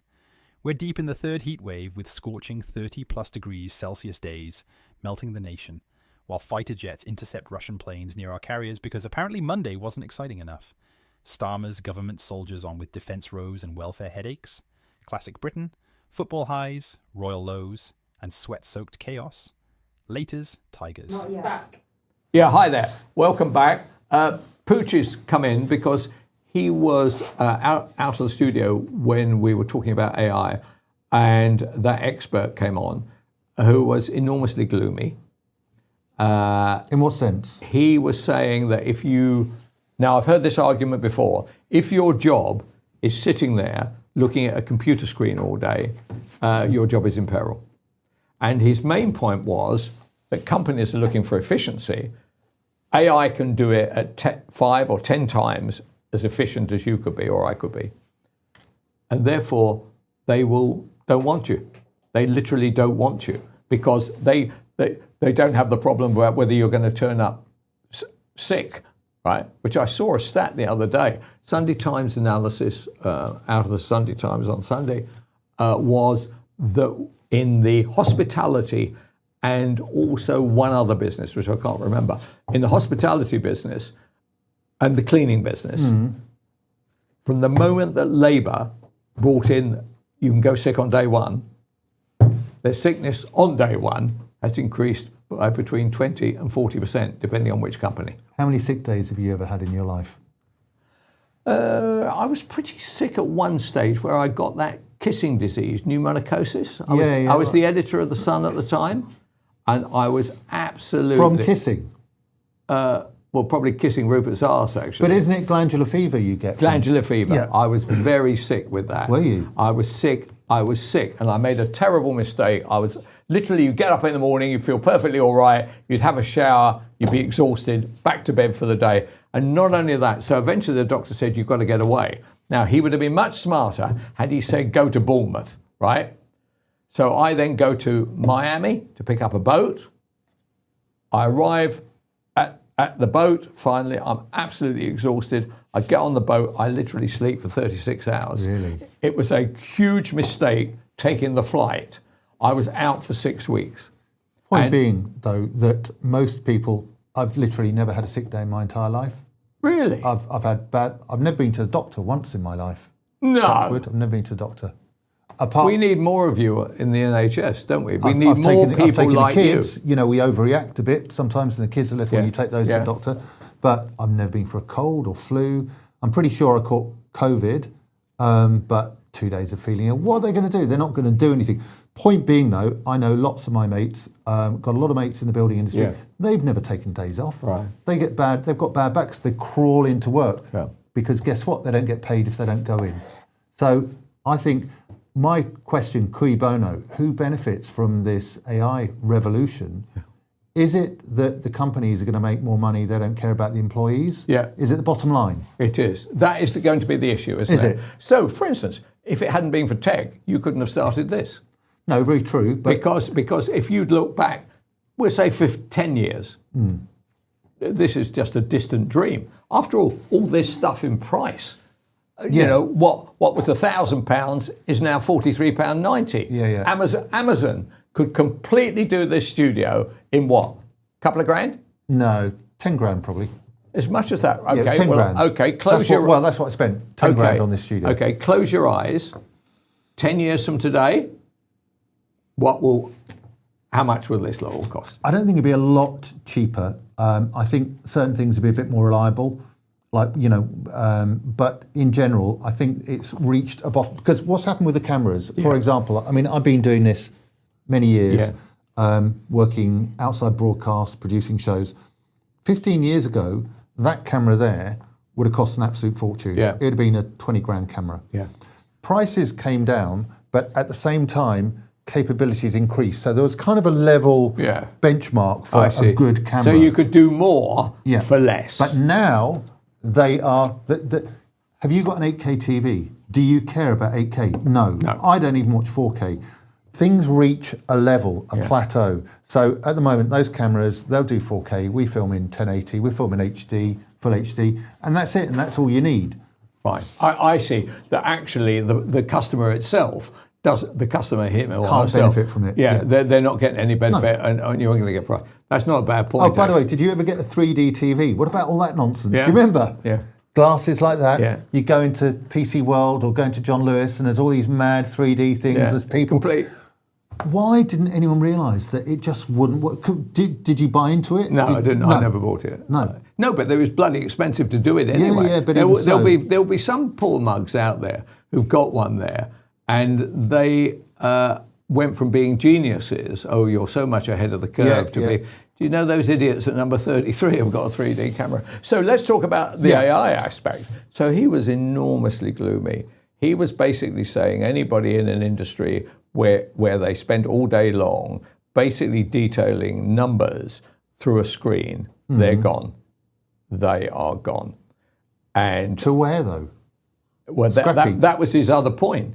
And the thing that made me laugh was he's been peddling that gloom now for some years. He must have been, at least for 3 or 4 years. He's got a 1-year-old son. What was the point of fathering children into a world where he didn't know what the outcome was going to be? And so I said to him, well, I've never heard so much gloom in all my life. He said, well, it could be 10 or 15 years away. He said, but anything can happen. Actually, my general feeling was that something is going to happen, but it's not going to be good news. But was he gloomy, or was he all into AI? Is he thinking it's a good thing? I didn't ask him because I didn't ask how he made his money. He can't be like the obvious interviewer question. Yeah. You Well, how do you make your money? Yeah. Well, I presume he made his money by being gloomy. Yeah. Right. But in that case, why doesn't he become a Labour politician? Yeah. Well, do you know? I mean, you were saying about Google and ChatGPT and I use Grok. I use the. Okay. Is it good? Elon one's the best. Yeah. It's less biased than the others. Seriously? Yeah, unbelievable. When you say less biased, where does the bias show? If you ask it, okay, so if you put into ChatGPT, was George Floyd a good man? It will say, yes, he was a very good man. Try it, it's been done. And if you put into Grok, it will say, well, I can't really make a judgment on that. He had this happen. It's less, I feel that some of the ChatGPT is controlled by a narrative of, the media. So it'll look at what the New York Times thinks, it'll look at what the BBC thinks, and then it'll aggregate from that. Oh, I see. Whereas Twitter may be the cesspool that Bridget Phillipson thinks it is. Yeah. But it will just take a broader view of it. So I'm driving along in the car, I can just say in the old Tesla, hey Grok, make a beeline for Kelvin MacKenzie's house. It will talk back to me. No. It will do it. And if I'm low on charge... Well, I'm moving, so you'll be bloody hard to find me. I know where you're moving to. But no, it is... Funnily enough, so Kelvin and I were just talking about maybe doing some live outside broadcast shows. Yeah. And Mike Graham did a tremendous job when he was on College Green. Yeah. Now, we had that chat this morning. So what did I do? Did I go on the phone? Did I get the yellow pages out and find out Black Rod office... blah, blah, blah, what do I need to do for the outside broadcast, and blah. I just went into Grok and I said, I want to film on College Green, what do I need to do? It came with all the phone numbers, all the emails, what to say, who to contact. It's just incredible. So it's very useful in that sense, and I love it for that because it cuts down on your time searching, it searches for you. I totally agree. The answers you can get are spectacular. Even, I don't know whether I bored you before, a friend of mine is in the TV sales business. He sells He sells TV programs. What, radio rentals? No. Do you remember? I do remember. No, he's in the. He doesn't sell television. He sells television programs. Oh, okay, yeah. So he was facing a commercial situation. He wasn't quite sure what to do about. I think he was trying to open a new market. He went on one of the AIs, and he said it was fantastic. I mean, this guy's been in the TV sales program sales business all his life, and it gave them new ideas and pricing. What an incredible! He said, I know my industry. Yeah. I know my business. I've owned my own businesses. I've worked for other companies. It's not as though I'm an ingenue in all this, right? He said, I've never been so shocked. Yeah, but everything he's ever done and everything anyone has ever done in the industry, but how can it's all been online. Okay, how can you get into the numbers of how to tweak a package to sell to somebody or do? How is that possible? Surely people aren't disclosing their sales techniques. Well, have a look at Company's House. It will give you all the numbers you need. Yeah, I don't know, but it will do anything. So many years ago, I wrote a novel, published, but it wasn't very good. And my wife kept saying to me, "Why don't you turn it into a Netflix series?" Yeah. I haven't done anything about it. Do you know what? You just put the whole bloody novel into ChatGPT or Grok, and it will write stage directions, blah, blah, blah. No. Yeah. The whole thing, Kelvin. Seriously, if you want to go in business with me on that, we could do it. But I promise you, that's the industry that's suffering most. You remember the big strike, the writers' strike? Yeah, that was what that was about. That's what, and you can. So I did a little test, and I said, "Do you know what? I might write me a short story about Kelvin MacKenzie." Blah blah blah. Yeah. It would do it. It would look into what you've done. It would go through the Sun. It would go through TalkSport. Well, we don't want that. we don't want that. Yeah. But it can do that, and that is yes, it's going to be a trickle down effect. We're all using this at the moment. We're all thinking, "Wow, this is jolly useful." So is this going to affect? So you're like a film business, right? You still have to read what scripts look like, or a TV business. You still got to read it, decide that that's a good idea. Or are you saying that actually some of the people employed in the film business, their jobs will no longer exist? The writers won't exist. No, the writers won't exist. They will not exist. Why do you say that? You could go. So I could now say, you write some articles. I read your stuff on Twitter, and you've written GB News stuff and what have you. I could go onto this and say, write an article on the Cameroonian family who just brought in 12 family members. 15. In the style of Kelvin MacKenzie, and I guarantee it would have you spot on. Oh yes, no, I do know that. So if I say write a script in the style of Christopher Nolan film or something like that, that will happen. And then beyond that, you want to star Brad Pitt in the film. Well, you've got Brad Pitt image. We have Edward Hughes. That could be hugely upscaled so that you don't even need Brad Pitt in the film. He would just license his likeness, and it'll be a Christopher Nolan film with Brad Pitt. Do you find that depressing? Do you know why I hate this? It's not my fault. Don't shoot the messenger. No, I hate this. I hate it takes out human ingenuity and replaces it with a tech-based coded system. Look, I don't care for myself. No. Honestly, I do not care for myself. I've had a good run. Right. I do not like the idea that my children and grandchildren are going to face a world of so much difference, because it seems to me that whatever they do is going to be trumped by and large, not completely, right? There's going to be 30, 40%. We can't all be plumbers. That was his point. Yeah. And I didn't like that answer either, because I said, well, what will be all right? And he said the things you'd expect them to say: plumbers, electricians, brickies, builders, something like that. But hold on a second, they're a very small percentage. And who's going to have the money to have all this work done if everyone's on universal basic income? But yeah, no, I agree. It is pretty depressing, but this has been coming a long time, okay? Do you remember in the probably 1970s, you go to the co-op, when the co-op used to be cheap. I used to go with my mum. And I remember when the barcode first came in, and it was on like Tomorrow's World, and you scan something. Now, they've got, you go into B&Q, you've got to scan it yourself. they've got rid of the person at the checkout. Car parking here, I just got a ticket. We won't talk about my £14,000 of ULEZ tickets. Yeah, right. I got a ticket because there's a camera here. Why don't we have blokes in kiosks anymore? Why don't we have people at checkouts anymore? This is a bottom line thing, and it's been coming a long time. The technology has been there for a long time. Well, taking your point, should we reverse engineer the situation where we will have to hire people to create jobs which don't really exist in order to get people in work? For instance, take your car park point. I totally get that. Actually, when you come to a car park now, there's a guy standing there, and you either have to pay him or he has to say, yeah, whatever, right? Yeah. Are we likely to do that? No, but I think we should do that, because I was chatting to one of the producers, and they were the kind of jobs that you got when you were at university, or a Saturday job, or what have you.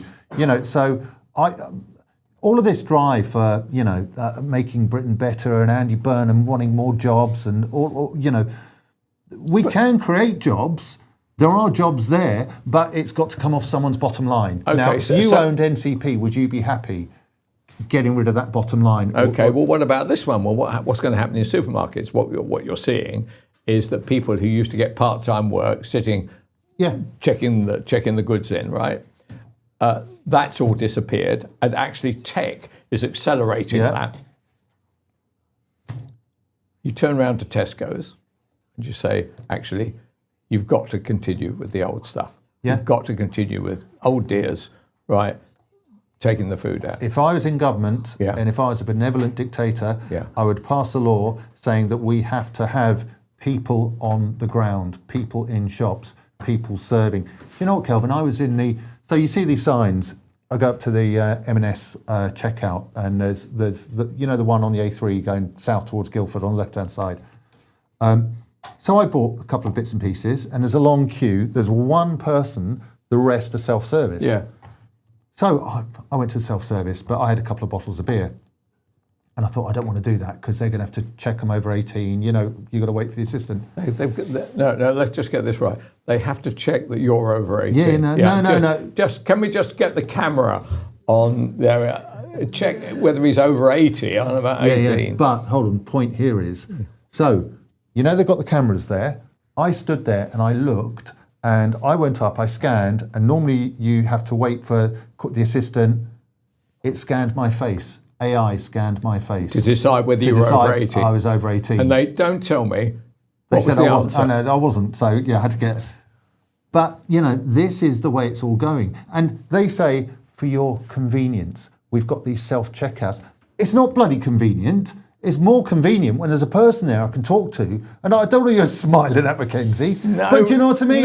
I get so cross about this. Nobody wants to talk to you. I go to B&Q, and when I'm buying, if I have to use a self-checkout, I don't want the bloody camera looking at me. So I've taken my T-shirt off before and just hung it over there, stood topless, and checked out. I don't want to do it. This is probably the most interesting man in Britain today, a man who so wants to protect us from the way he looks that he will actually, even to something like a camera, will put his T-shirt over a camera at a supermarket to make sure they can't recognise him. Pooch, that is very good of you. I've got to go to Mark. Oh, brilliant. Mark's there. Okay, World Cuppery. Mark, Kelvin, how are you? Yes, Just before I get into the football, Kelvin, I want to stand up for human ingenuity, because I've been following your discussion with great interest. Yeah. And I see that Hoodie has put in the super chat, saying, how can we viewers invest in UK Live Online? And a lot of people have replied, yes, tell us the information. So no computers pick that up yet, right? You had to rely on my human ingenuity, eyes and ears, and attention to detail. Yes, well done, well done. Well, talking about that then, I think you and I come from a different position over Trump's helpful push into the World Cup. So I wish we had a leader who would call up if Bellingham was kicked out. I would like to think that Starmer do something useful with his life, call up Infantino and say, be helpful. So what's your view, more importantly? No, Kelvin, seriously, you don't want politicians involved in sport, surely to God, right? Now, I'm quite a libertarian-minded person, so I want our politicians to be worried about things like the defence of the realm, balancing the books, making sure our justice system works. I do not want them second-guessing VAR on offside decisions on a football pitch. Dictatorships are the sort of countries that bribe refs, decide it would be in the interest of the country if Dinamo Tbilisi won the league, all of that stuff. Don't want any part of it. Donald Trump has managed to get football fans of the world united around the mighty Belgium, and I was delighted the game was actually resolved on the football pitch. I think if the USA had gone through, you would start to say you're watching a political drama, not a sporting event. Well, I'm not saying that's not a good argument. My argument is that, unfortunately, it's if Starmer joined in on the red card that was issued to our fullback the other day, then the chances, as I pointed out on Twitter, he'd probably end up being banned for life. I mean, so we're saying goodbye to Starmer, so that's good news. Okay, so coming up, the whole world... Coming up, well, we're going to go through all the controversy of this. We are going to be celebrating Belgium, and I owe Belgium an apology because we slightly took the mick out of Belgium as an anonymous country yesterday. Well, they had billions of people cheering them on, and they thrashed the United States of America, and they've shown a little bit of wit in doing it. Spain also got through. I'm also joined by football legend Dean Windass, and I'm going to be asking him about the fact that he was sent off 3 times in a single match. Good luck, Donald Trump, appealing that one.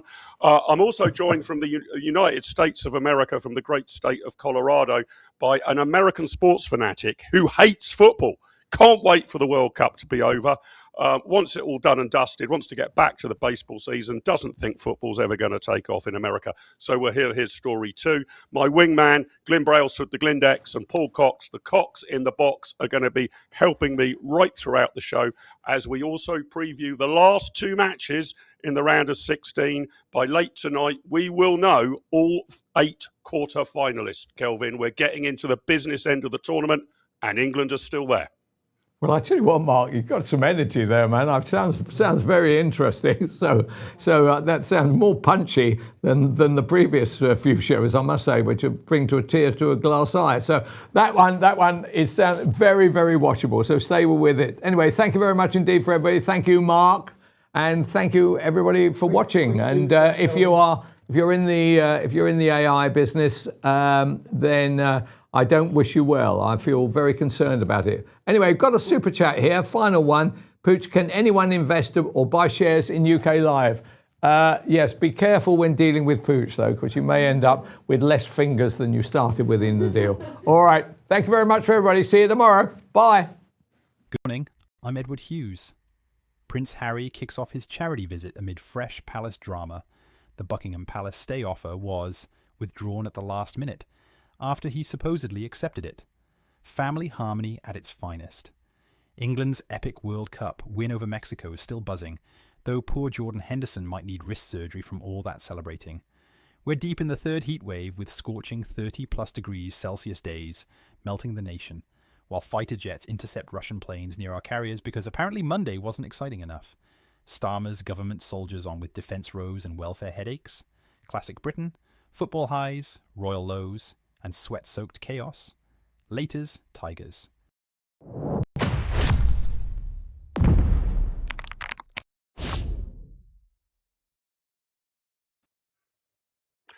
Thank you, Belgium. Hercule Poirot, Tintin, Audrey Hepburn, Magritte. All of you guys, you did football one hell of a favour by knocking out the United States of America. Billions were cheering you on. You didn't just win, you won 4-1. I'm delighted. There will be no asterisk and qualifications about this competition, despite the idiotic intervention of Donald Trump. And worse still, really, the villain of the piece is Infantino and FIFA. But we are back to a footballing tournament, not a political tournament. Following Balogun should never have played in that match. Thank God he didn't make an impact. We can put it all behind us, but we are going to be doing a post-mortem because I still think there should be sanctions against the USA team, and I don't care if Donald Trump puts tariffs up against me personally for what I'm about to say.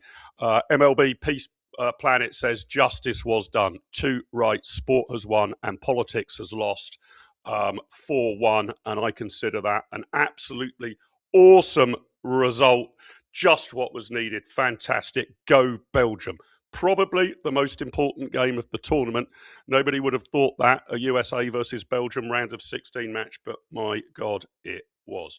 I am starting to run out of obscure football tops. I'm wearing another obscure football top today. Let me know in the chat if you think you can identify it. It is a little bit of the badge there. Don't want to give too much away.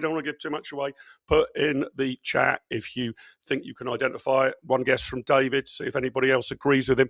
And bonus points if you know why I've got this shirt and why I support this as one of my second or third club teams. If you can work that one out, you get a bonus point too. Let me be joined by my wingmen to chew through yesterday's games. Spain beating Portugal in stoppage time almost seemed to be an afterthought, right? That was supposed to be the big game last night, but obviously overshadowed by the whole US-Belgium controversy. So let's bring in, firstly, Paul Cox in the box, my wingman, who I hope is going to agree with me on being very pro-Belgium throughout today's show. Do we have Paul? Paul, how are you? Go Belgium, right? Oh, we haven't got Paul's audio. No audio from Paul. What about Glyn? Have we got Glyn's audio? Can you hear me, Mark? Yeah, I can hear Glyn. Let's see if we can get Paul to fix his audio. Glyn, let's go to you. What have you got on the Glindex about the US-Belgium game? Well, I'm not sure it was US-Belgium, Mark. I think it was USA against the rest of the world last night. And thank God that justice was served. And I think, to be honest, the USA were sleeping in Seattle last night, weren't they? They were 1 down after 3 minutes. They never really looked likely to win.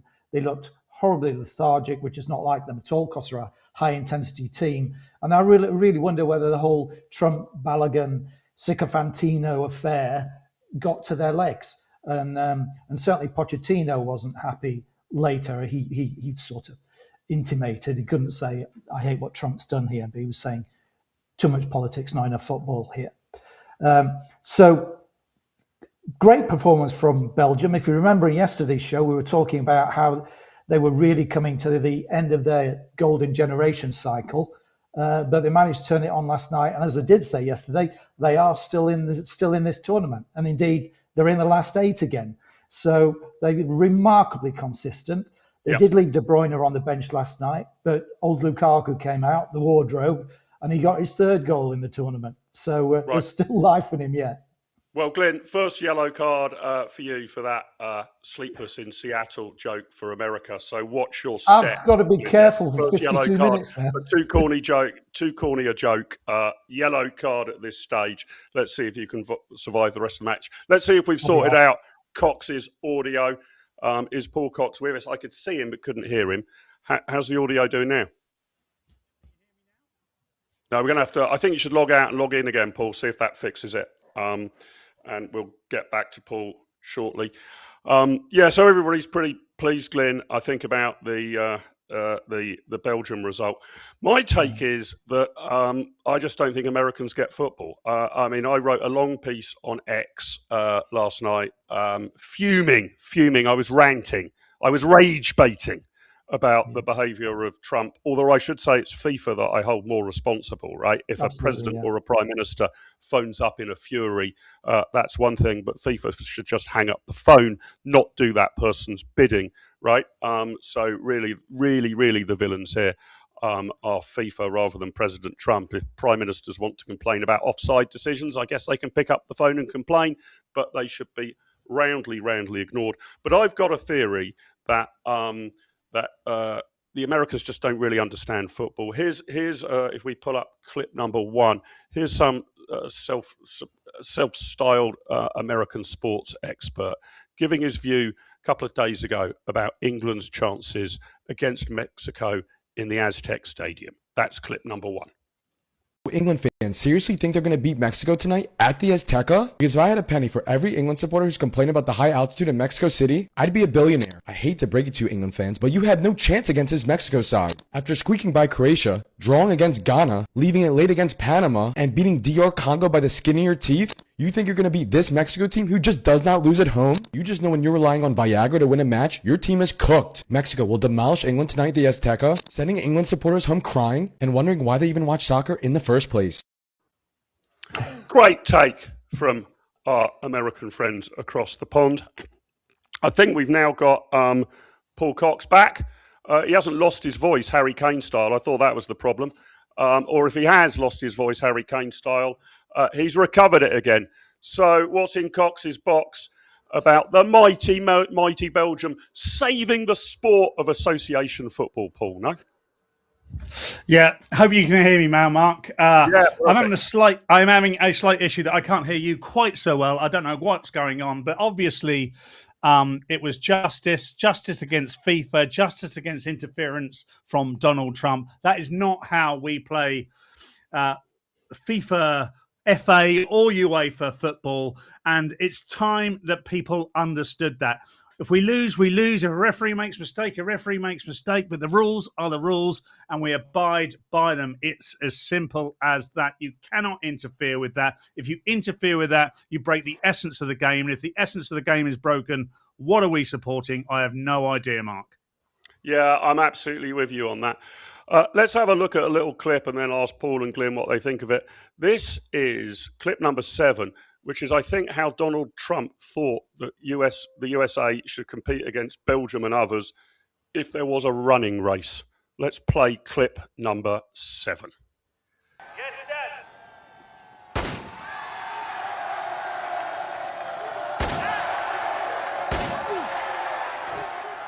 At which he won 14 gold medals.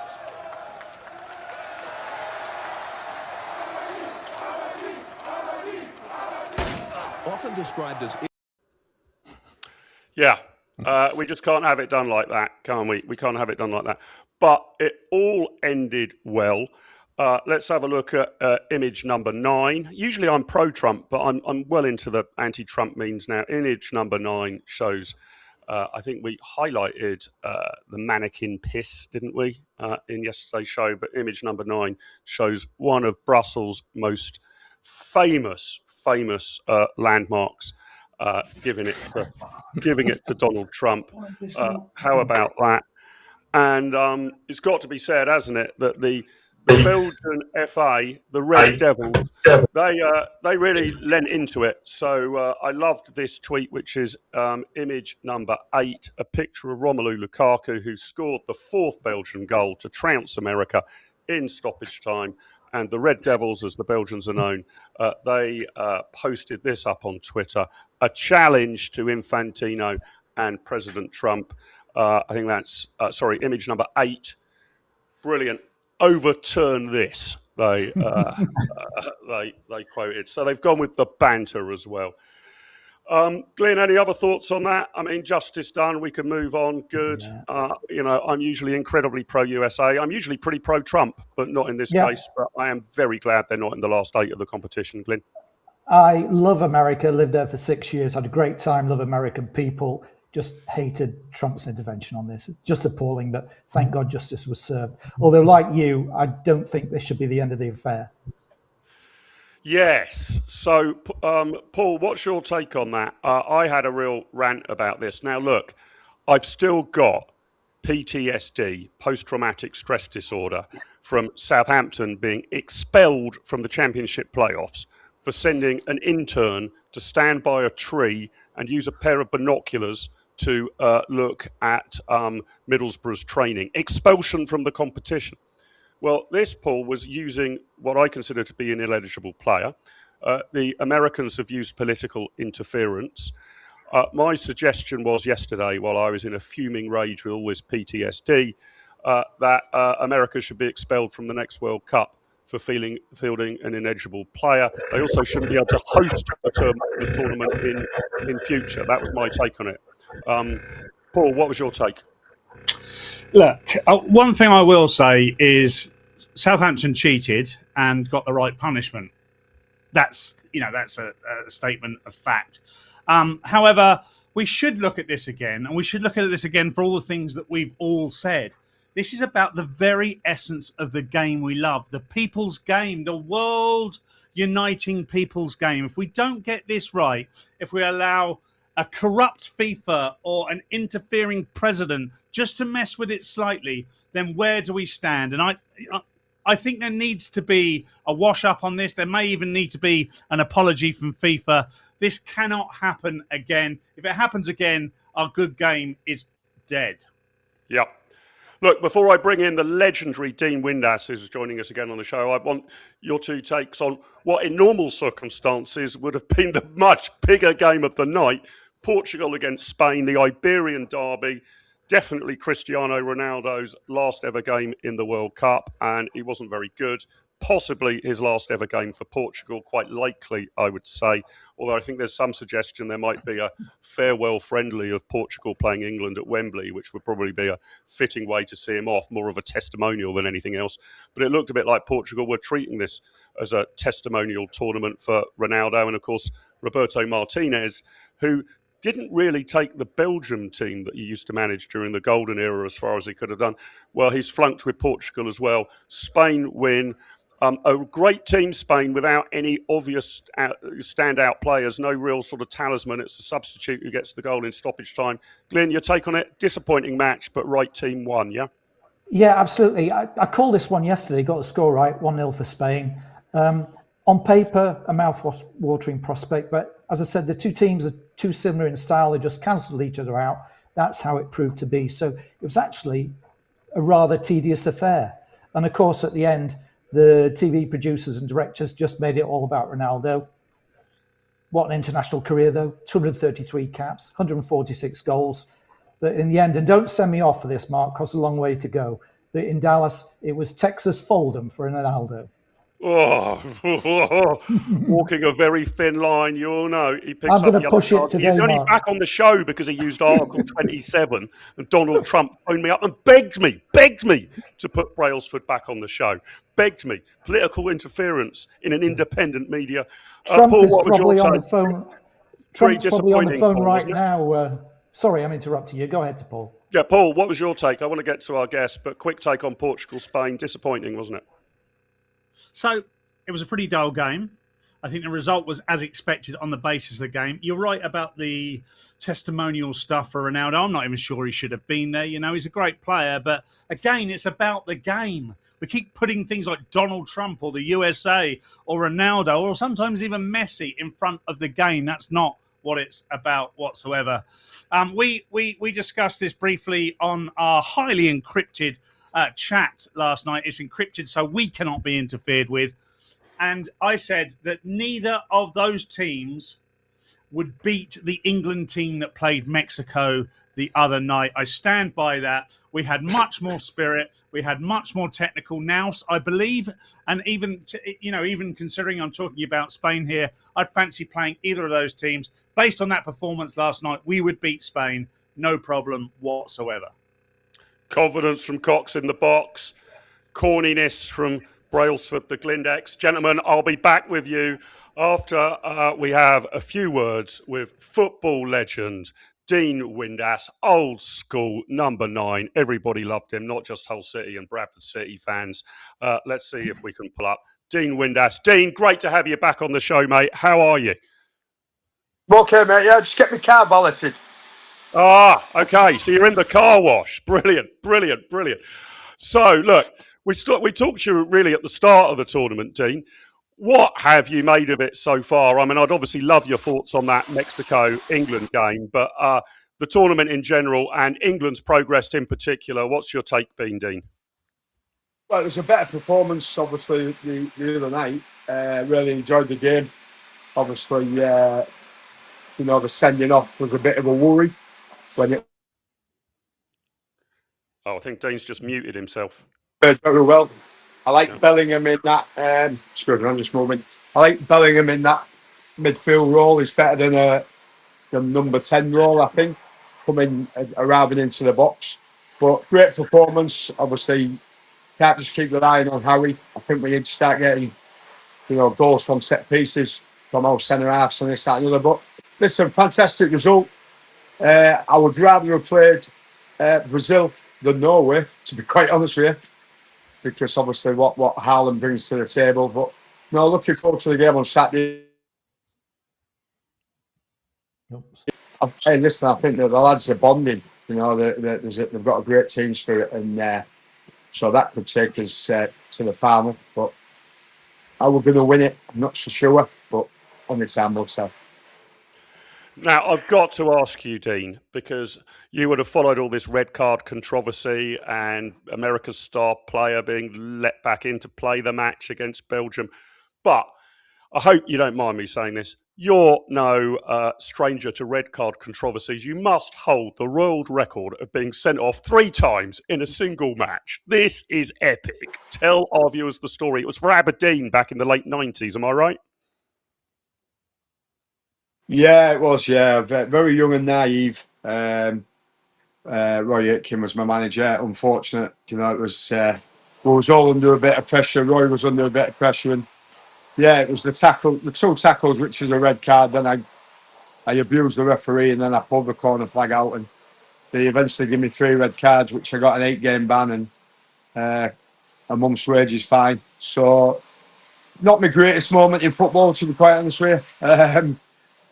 The worst thing about it was that we got beat 5-0 against Dundee United live on Sky, and then Roy Aitken got the sat next day, so I sort of blamed myself a little bit. But 24, young and naive, would I learn from it? Well, to be fair, I didn't, because I got another 9 red cards after that, I think. So, but listen, it's one of them days where you're just trying to perform, you do well for your teammates, but you know, sometimes you step over the line, and that day was not a great day for me.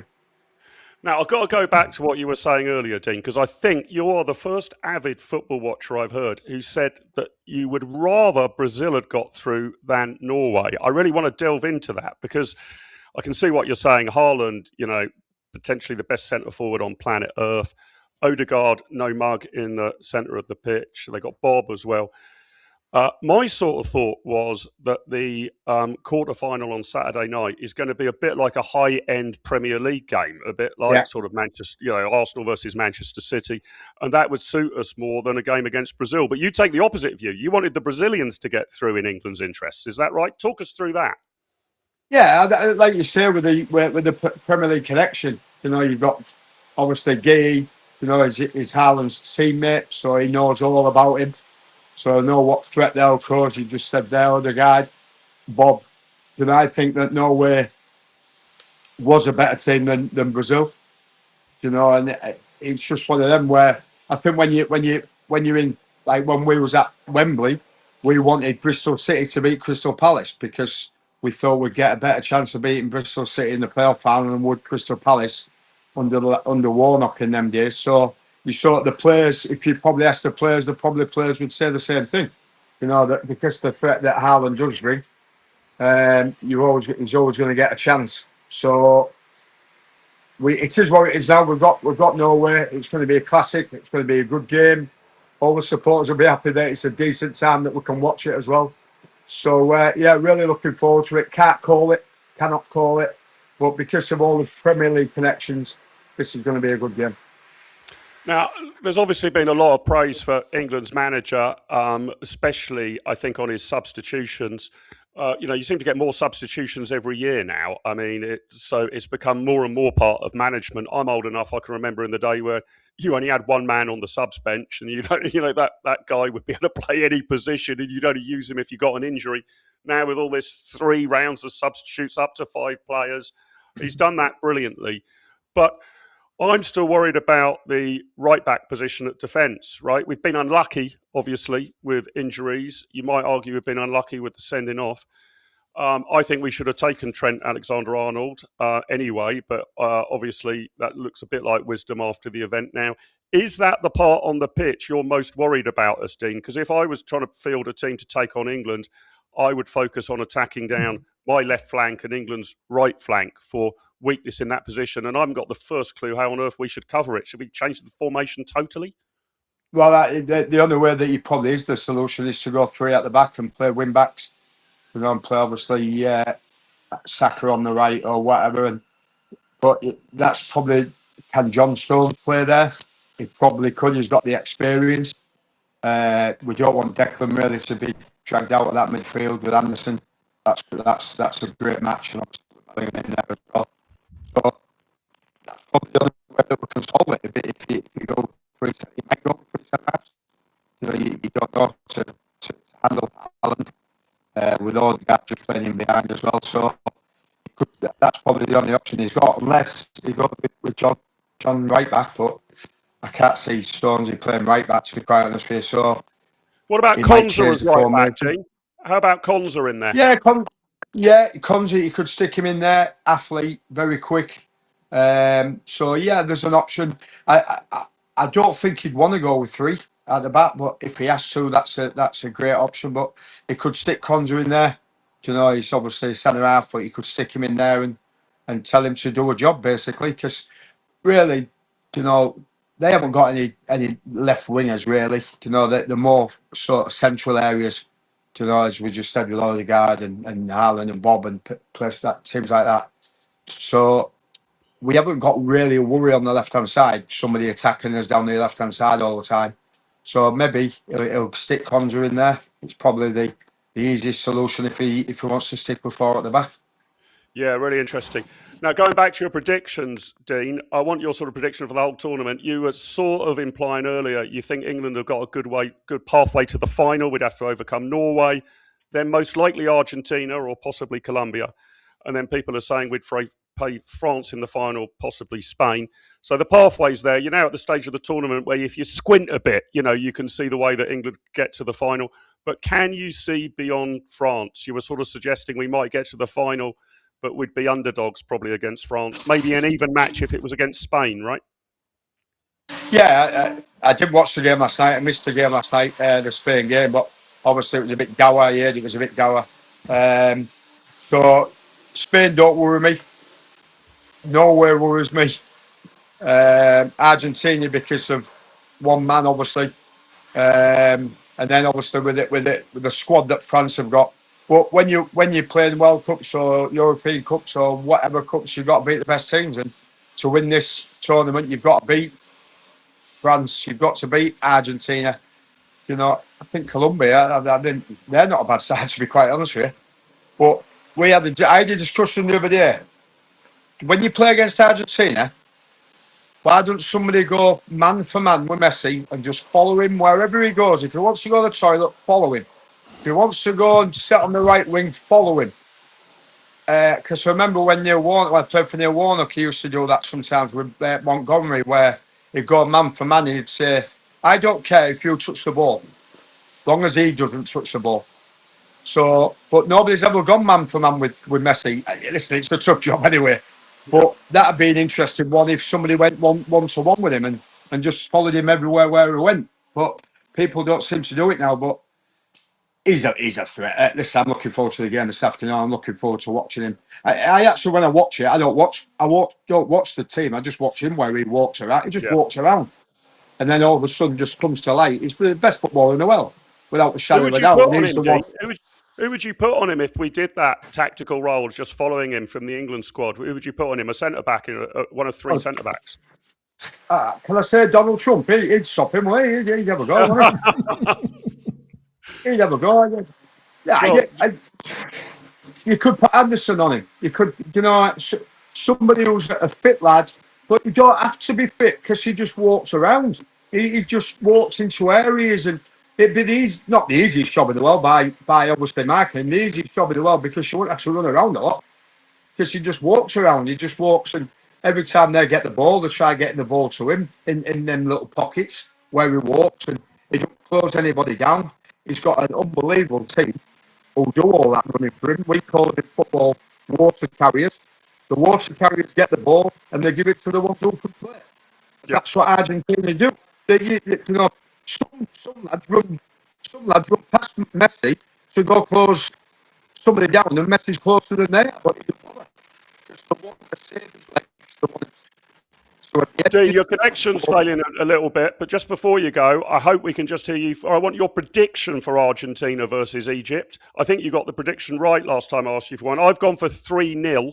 What's your Argentina versus Egypt prediction? It's the early game tonight. Guarantee you Messi will score 2. So 2-0 Argentina?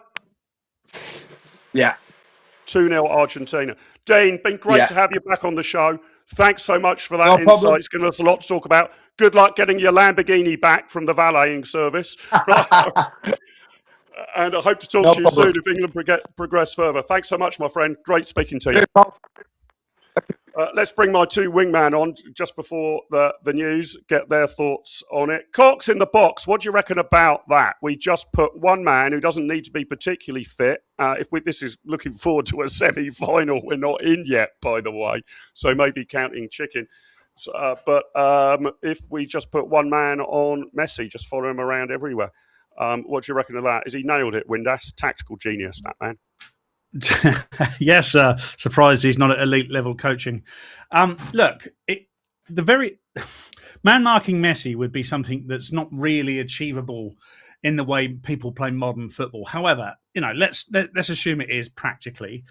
How close do you get to him? I've man marked in my time. It's very difficult because if anyone's got any true skill and you haven't, you need to allow a little bit of space. So when the first thing you want to do is when they're receiving the ball, you want to be touch tight, very close all the time. And if you're a stronger player, then that is possible. You can get the leg around like Byrne would be able to get the leg around. He'd be able to hold him in position, meaning that he'd only be able to play in certain directions. But Messi is one of the world's great genius footballers. So goodness only knows what he can do when someone's touch tight to him. Or if it's someone with a little bit of pace, you give them a yard or two because you don't mind them turning. And then you can get into them like that. But look, Messi's a different beast altogether. Man marking, as soon as he's taken you, let's say he is able to pick the ball up, turn and pass it, he takes you out the game. All of a sudden, it's like playing with 10 men. Because if you are not successful in man marking, then you will just give him extra space. Because once he's done you, he can run into the space behind. Yeah, and Glyn, I was interested. What have you got in your Glindex about the Norway-Brazil thing? I don't know. It's just, it's kind of the legacy and the history that weighs with me, right? So you just think of Brazil as a great team and Norway not so much. But Dean was saying he would rather have faced Brazil. I'm not so sure about that. I still fancy us against the Norwegians. I think that Norway are a better team than Brazil. I think what Norway managed very successfully the other night was to play the team and not the reputation. They just went, we're good players, we're going to win. What I would say about, Dean was talking about the back four for England. Konsa, I would put him on the right-hand side. He's played there pretty regularly for Villa, so it wouldn't disrupt the back too much. And then if you've got Gay and Stones as your two centre-backs, well, they play against Ireland every day in training. So if anyone knows how to handle him, it should be them, right? Yeah. Now, look, a good number of you have guessed in the chat what this shirt is. Congratulations. If any of you need a clue, remember, UK Live Online is an English language only channel. So if you had translated the name of this team to English, it might have given you a clue about why I've got the shirt. This is the shirt of Santos, a Brazilian club team. Santos in Portuguese means saints, the nickname of my beloved Southampton Football Club. So Santos, big up to anybody in the chat who got that right. And if you manage to do the English language thing, even better. Santos' best player, this is actually a Neymar shirt from his days at Santos, but Pelé was a Santos player, scored ludicrous numbers of goals for them in his career. And Glyn, what have you got in your Glindex against Pelé? Very quickly, you once saw him play live in Sheffield. Just very quickly, what was that about? 1972, Sheffield Wednesday, then quite a big club, used to play regular friendlies. Santos were like the Harlem Globetrotters, just played around the world. It was February 72, miners' strike, 3-day week, power cuts. So the game was staged on I can't remember, a Tuesday or a Wednesday afternoon at 2:30 because they couldn't put the floodlights on, right? Because the power cuts. And there were 37,000 people there, and I was one of the school kids. I think the sound of the crowd was a bit shrill that day because our voices hadn't broken properly, I reckon. But Brazil won 2-0. Santos won 2-0. And it's just fantastic that to this day I can remember seeing Pelé, and to this day he remains my greatest of all time. So it was fantastic. Did he score? He did. Also, by the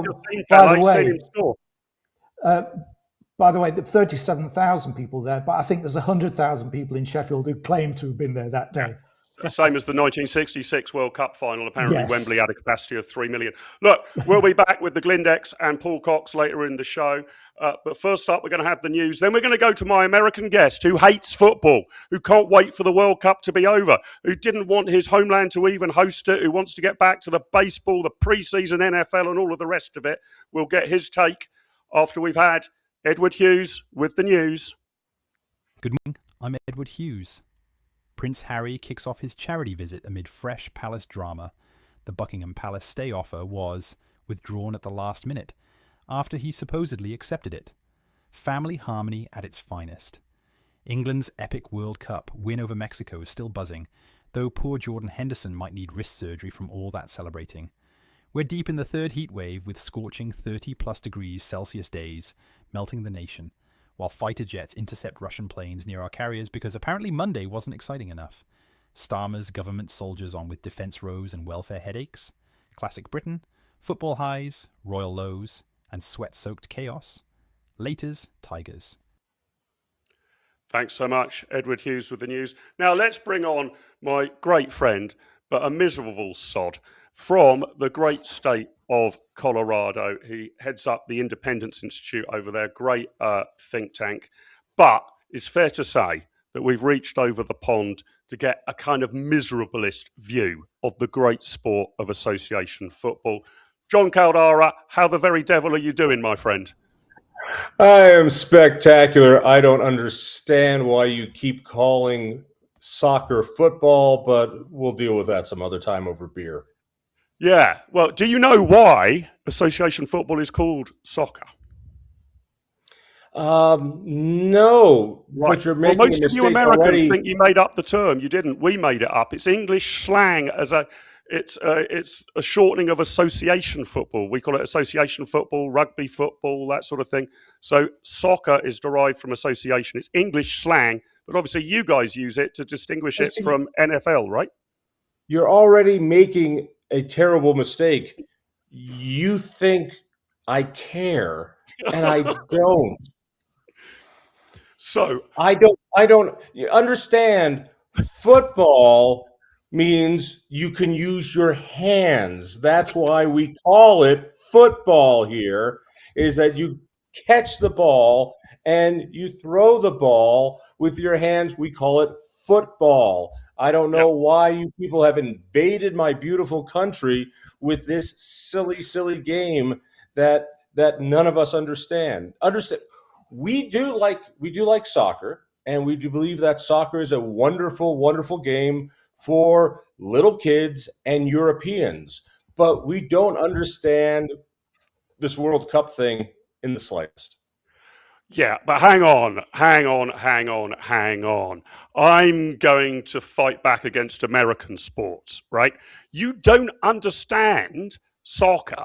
It's the easiest game in the world to understand. I do follow NFL. A prize to anyone in the chat who can guess which NFL team I support. If you think about it linguistically, it's a bit obvious. But you need like 9 PhDs from MIT to understand NFL, right? Pass interference, too many men on the pitch. It's absolutely unbelievably complicated. Football, our football, John, is 1 minute to learn and a lifetime to master. What do you say to that? The beautiful thing about our PhD football is it is a cerebral game that needs to understand rules. Now, you might not be able to understand all the different rules, but we're born with it. I love that Americans, up until you guys came here with the World Cup and started getting people interested in your soccer, and now everybody's talking about it here. I loved that we rejected soccer as a national sport because we are different than the rest of the world, and it comes across as snobby. Right.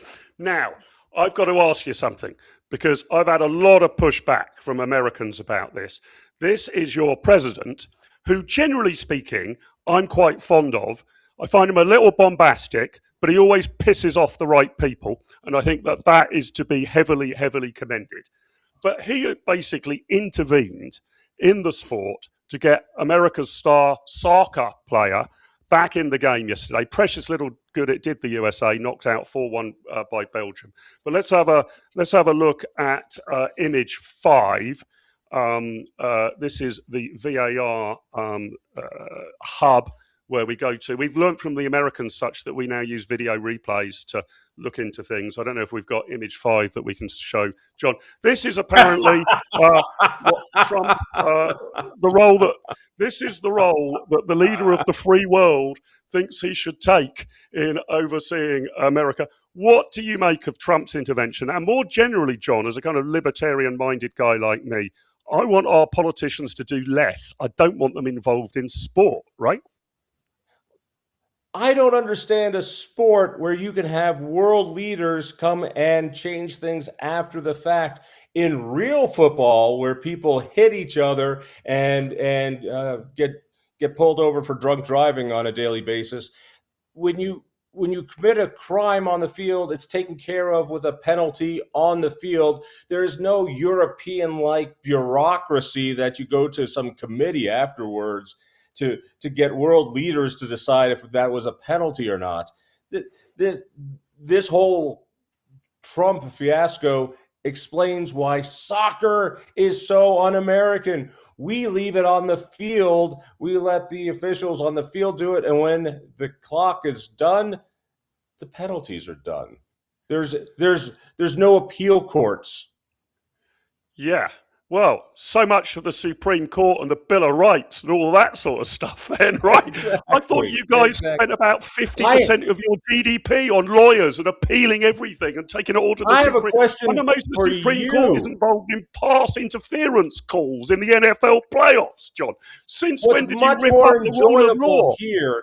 What's much more enjoyable here is to see all the Europeans coming in to our shopping malls and going, wait a minute, there's air conditioning everywhere, and you can buy a Slurpee the size of your head for 50 cents.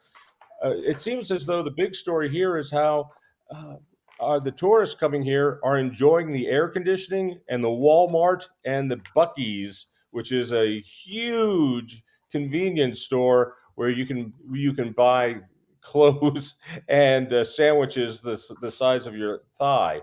So I think the one great thing about this is that so many people from around the world are coming to the United States and getting a taste of this wonderful, indulgent society that we have and great American consumerism in air-conditioned luxury.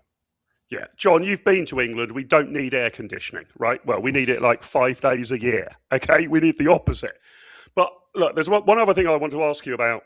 Given your hatred of soccer, I'm kind of guessing that you might not have followed this controversy, but there's been a lot of controversy around ticket pricing. I think the day before the Mexico-England game, some tickets for that game were going for $35,000 for a seat. Pretty crazy. Now, I'm a free market kind of guy. The market will find its level. 99.9% of people are watching this fiesta of football on television. But what I'm interested in, I don't know, who do you? I'm guessing you support the Denver Broncos in NFL and the Colorado Rockies in baseball. Would that be right? Okay, you got it. What's the ticket price if you were to go to those matches, or a high-end match? Let's say the Broncos get through to the playoff final, or a postseason match, or the Colorado Rockies make it into the playoffs, or even the World Series. What would you be paying if you wanted to go and attend one of those games in a reasonably decent seat live? If the Rockies actually made it once into the World Series, it was an embarrassment. And tickets were going for about $3,000-$4,000 for a decent seat on the ticket markets.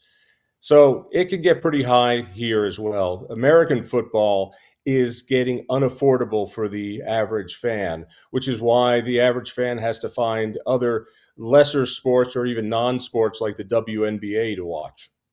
Right. So, but again, you're all very television orientated, right? So, here in England, we've got 92 teams, in a country which is absolutely tiny compared to the US of A, 92 football teams. You've got, 32 baseball teams covering the entirety of America, 32 NFL teams covering the entirety of America. So generally speaking, I guess the experience is watching it on television. And there will be reparations paid for this, Caldara, I warn you. You goddamn Americans have taken our beloved sport and stopped it being a game of two halves and made it a game of four quarters. There's a bloody hydration break after 22 minutes. USA. That we won't have it. Cultural reparations must be paid. Now, John, just before I let you go, and this might be rigging the tournament, and you're not a soccer fan, I need a prediction from you, and I need you to predict what the score will be between Switzerland and Colombia tonight. I've gone for 1-1, so you can have any score other than 1-1 after 90 minutes. Switzerland versus Colombia. Well, using what I know about real football, I will call it 32-24 in overtime. 32-24, Caldara goes for Colombia or for Switzerland? Doesn't matter. Doesn't matter. Let's say he's got the Colombians going 32-24. 32-24. Let's go to the Colombians. It actually will be Colombians because they're on cocaine.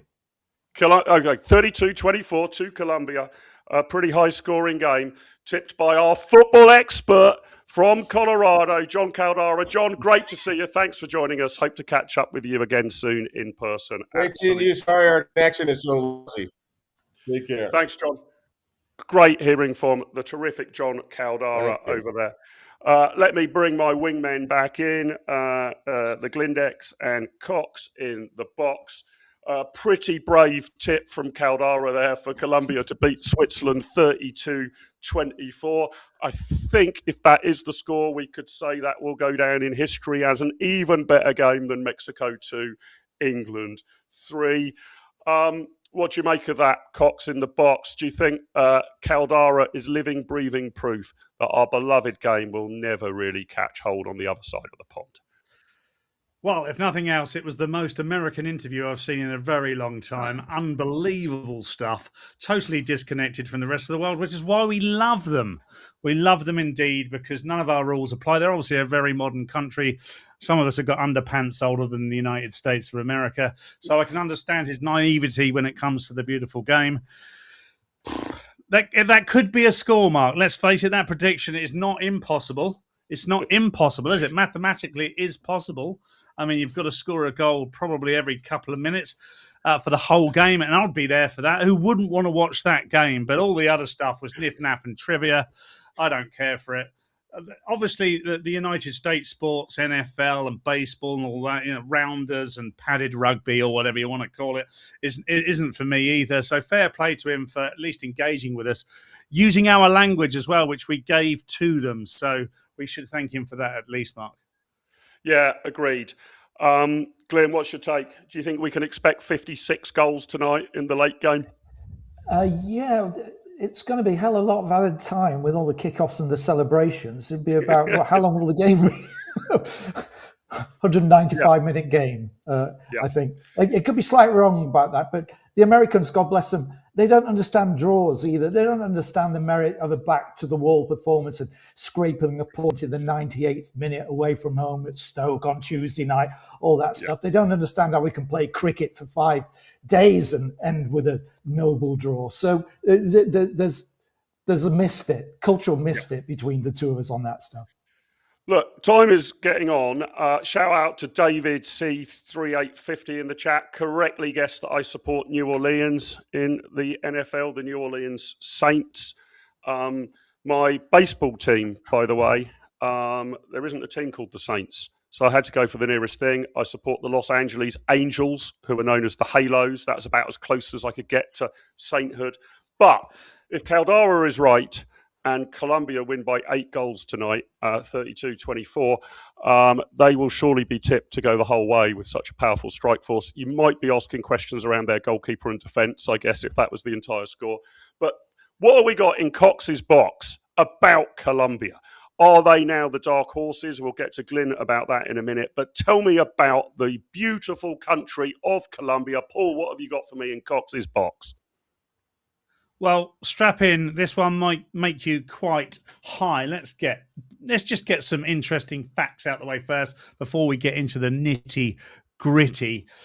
The emerald capital is the emerald capital of the world. There's 70 to 90% of the world's emeralds come from Colombia. So I'm surprised there isn't more green in that. It's a butterfly heaven. There are more butterfly species in that country than any other country in the world, due to its incredible biodiversity.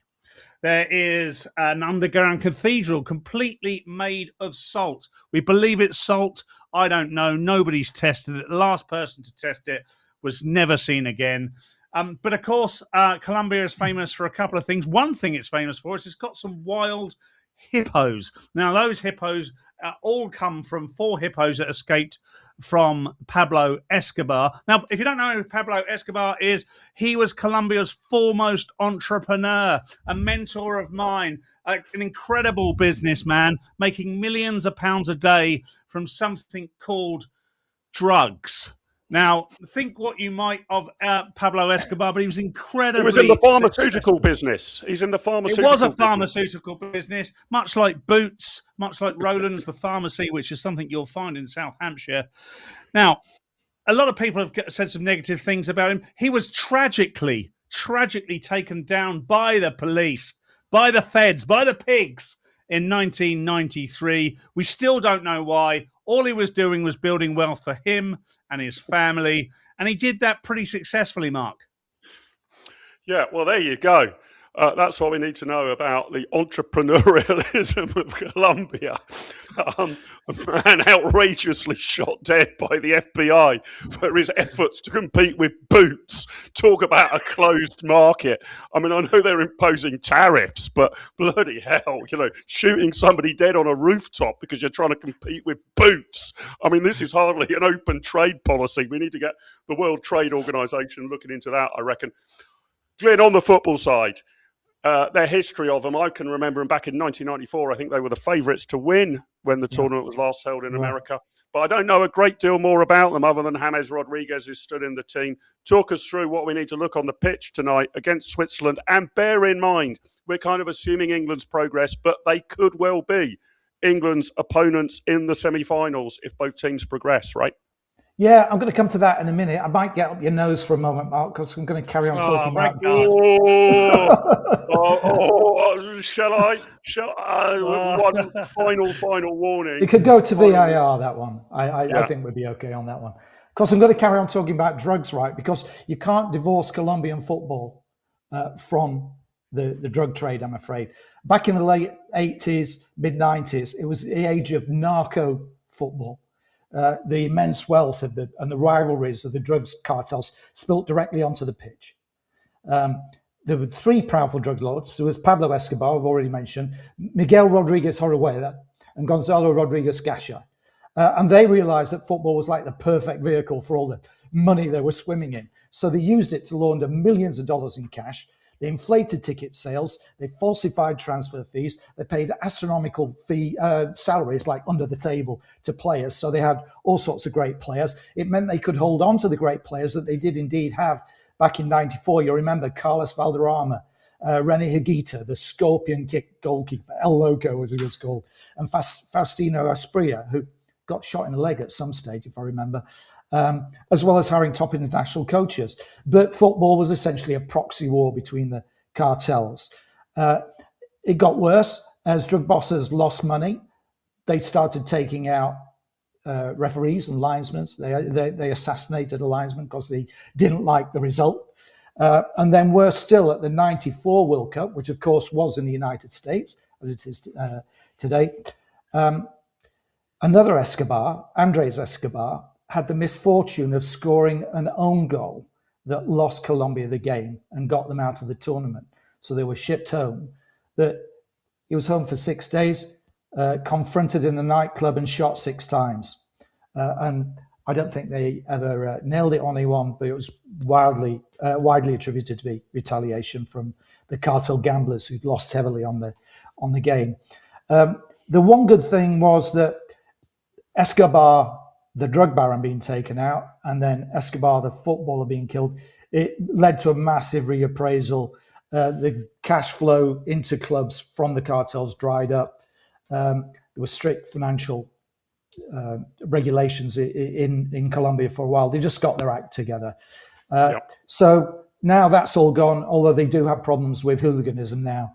So, and they are a good dark horse tip, aren't they? For the they were one of my dark horses going into it. And I mean, old players. You'll remember James Rodriguez scored the goal of the tournament. Was it 2014, 2018? I can't remember now. Superb. Dropped it on his chest. Left foot volley from 20 yards. Immaculate goal. They've got Luis Diaz on the wing, ex-Liverpool, now Bayern Munich. Fabulous player. And just to add extra bite, they've got Luis Suarez as well, right? So I give them the chance tonight. Yeah, well, maybe I've gone for the draw, but you're with Caldaro that the Colombians will get through, right? Not by that score. Not by that score, perhaps, but perhaps by that ratio, right? I don't. He's completely busted the way we keep score in this predictions competition because I don't know whether supposing it's 3-2 to Colombia, does he win? Does he win? Maybe he wins because he's basically got the ratio better than me. In fact, I think a Colombia win, he wins because I've gone for the draw. Let's bring Paul back in. Let's have a look at just before we have a look at tonight's matches. Let's reflect a bit more on England. I looked at the Opta statistics. I'm a nerd's stat. Let me see if I can find that. That's image number 3. If we can pull that up, that is apparently the percentage chances of a team winning the World Cup. France, the favourites, but odds against just shy of 30%. England, according to Opta, are the second favourites on 19%, then Spain, then Argentina, then Norway. Now, I should say that those maths were crunched through before Spain beat Portugal. So having overcome that hurdle, the chances on Spain winning the whole thing will have dialed up probably to something in England's regions. What do you make of that in Cox's box, Paul? Are those about the right odds? Do you have England as second favourites? Maybe a 1 in 5 chance, something like that? Look, on the stats, I can agree with that, but we know what stats do. Stats say that we're going to remain in Europe. Stats say all sorts of weird and wonderful things. I think, and I genuinely believe this, is a little bit lefty vibes from me, but I think there's so much hubris and arrogance about France on display that I think they're going to underestimate somebody. Maybe before we get to the final, maybe in the final. I say it again, we play with the heart of a lion like we did against Mexico, and I see us beating anyone. You take Mbappe and Dembele out of the situation, and this is what Pablo Escobar would have done. Not only was he a big charitable man spreading his money around the poor people, he would have quite happily helped us out and taken out, I don't know what's meant by taken out, but he said he would have taken out Dembele and Mbappe. You take those players out, then they're not much, France. And I can see them getting beat. I don't put them up there with the world-beating teams that we've seen, even of France of 98 and maybe of Brazil of 1970. So I still fancy France getting beat at some point, hopefully by England in the final. But, those statistics, crunching the numbers, I can see that. I'd put France on that based on the way that they've proceeded so far.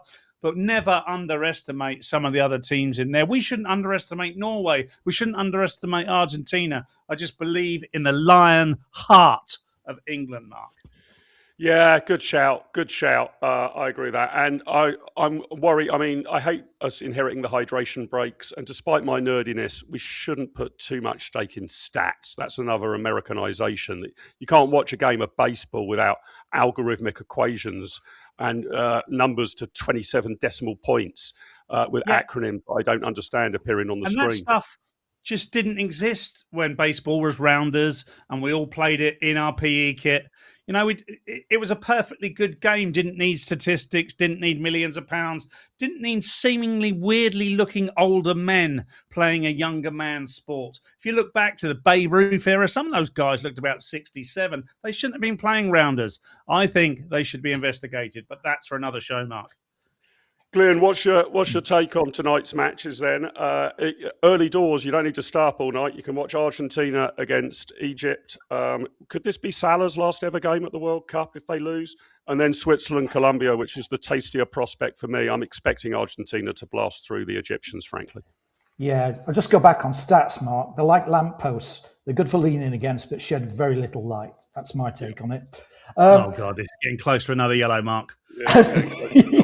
We're near the end of the game. I'm just pushing. Have we got like a blue card, an orange card? You can't look past Messi tonight, Mark. I think he's on a roll. He set a new record for most goal involvements in the knockout rounds. Made 12 in the knockout rounds, although I think Mbappe equaled that a few hours later. The 8 matches unbeaten across all tournaments. They scored 2 or more goals in all of those games. I just can't see Egypt doing it. Yeah. Salah not fully fit, I don't even think. I'm sure he'll play because it is probably going to be farewell Mo. But I've got it, Argentina 3, Egypt 1. Yeah, and Paul, what's your take on Switzerland, Colombia?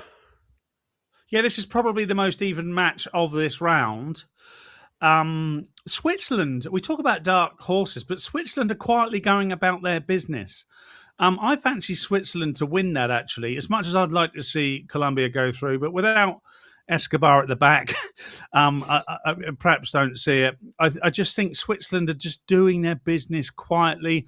Those are 2 teams I'd like England to be playing, by the way, and I don't want to underestimate anybody, but I'd fancy England beating those 2 too. Arc at me. I mean, before the Mexico game, I was in all sorts of trouble about England, but now we're going to win the World Cup and the Super Cup and the Moon Cup. Anything that comes on, the Universe Cup, bring it on. But I do see Switzerland nicking it, just 1-0. Wow, okay. Well, let's call up the predictions. I think that's on slide 12, if we've got it, with John Caldara's ballsy prediction for a high-scoring Colombian victory. My more modest 1-1 draw. Tonight's predictions, I've gone for 3-0 to the RGs. Dean Windass went 2-0 for the RGs with a brace from Messi. 1-1 I've gone for. And Caldara's gone for a 32-24 win for Colombia. My bet today, I'm still leaking cash, so I'm going for slightly more modest bets in terms of the odds. My bet today, which is image number 11, is I think this will be a draw after 90 minutes. As you can see, I'm sinking fast. I don't know how I'm going to afford to get myself to the airport tomorrow to get on a flight home. But that's my tip, that it will be a draw after 90 minutes.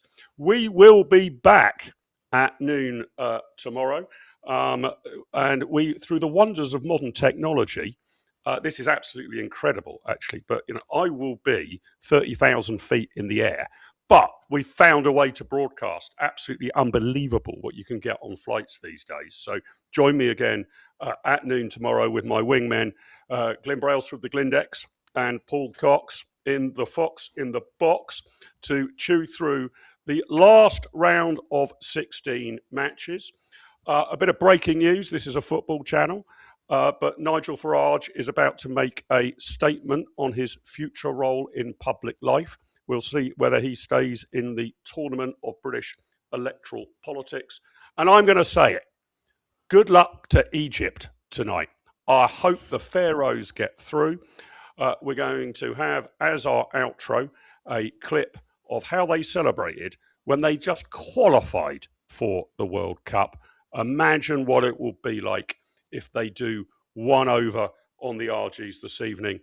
Egypt's crazy football fans, clip number 9 to play us out. See you all tomorrow. Laters, Tigers. Come on, Egypt.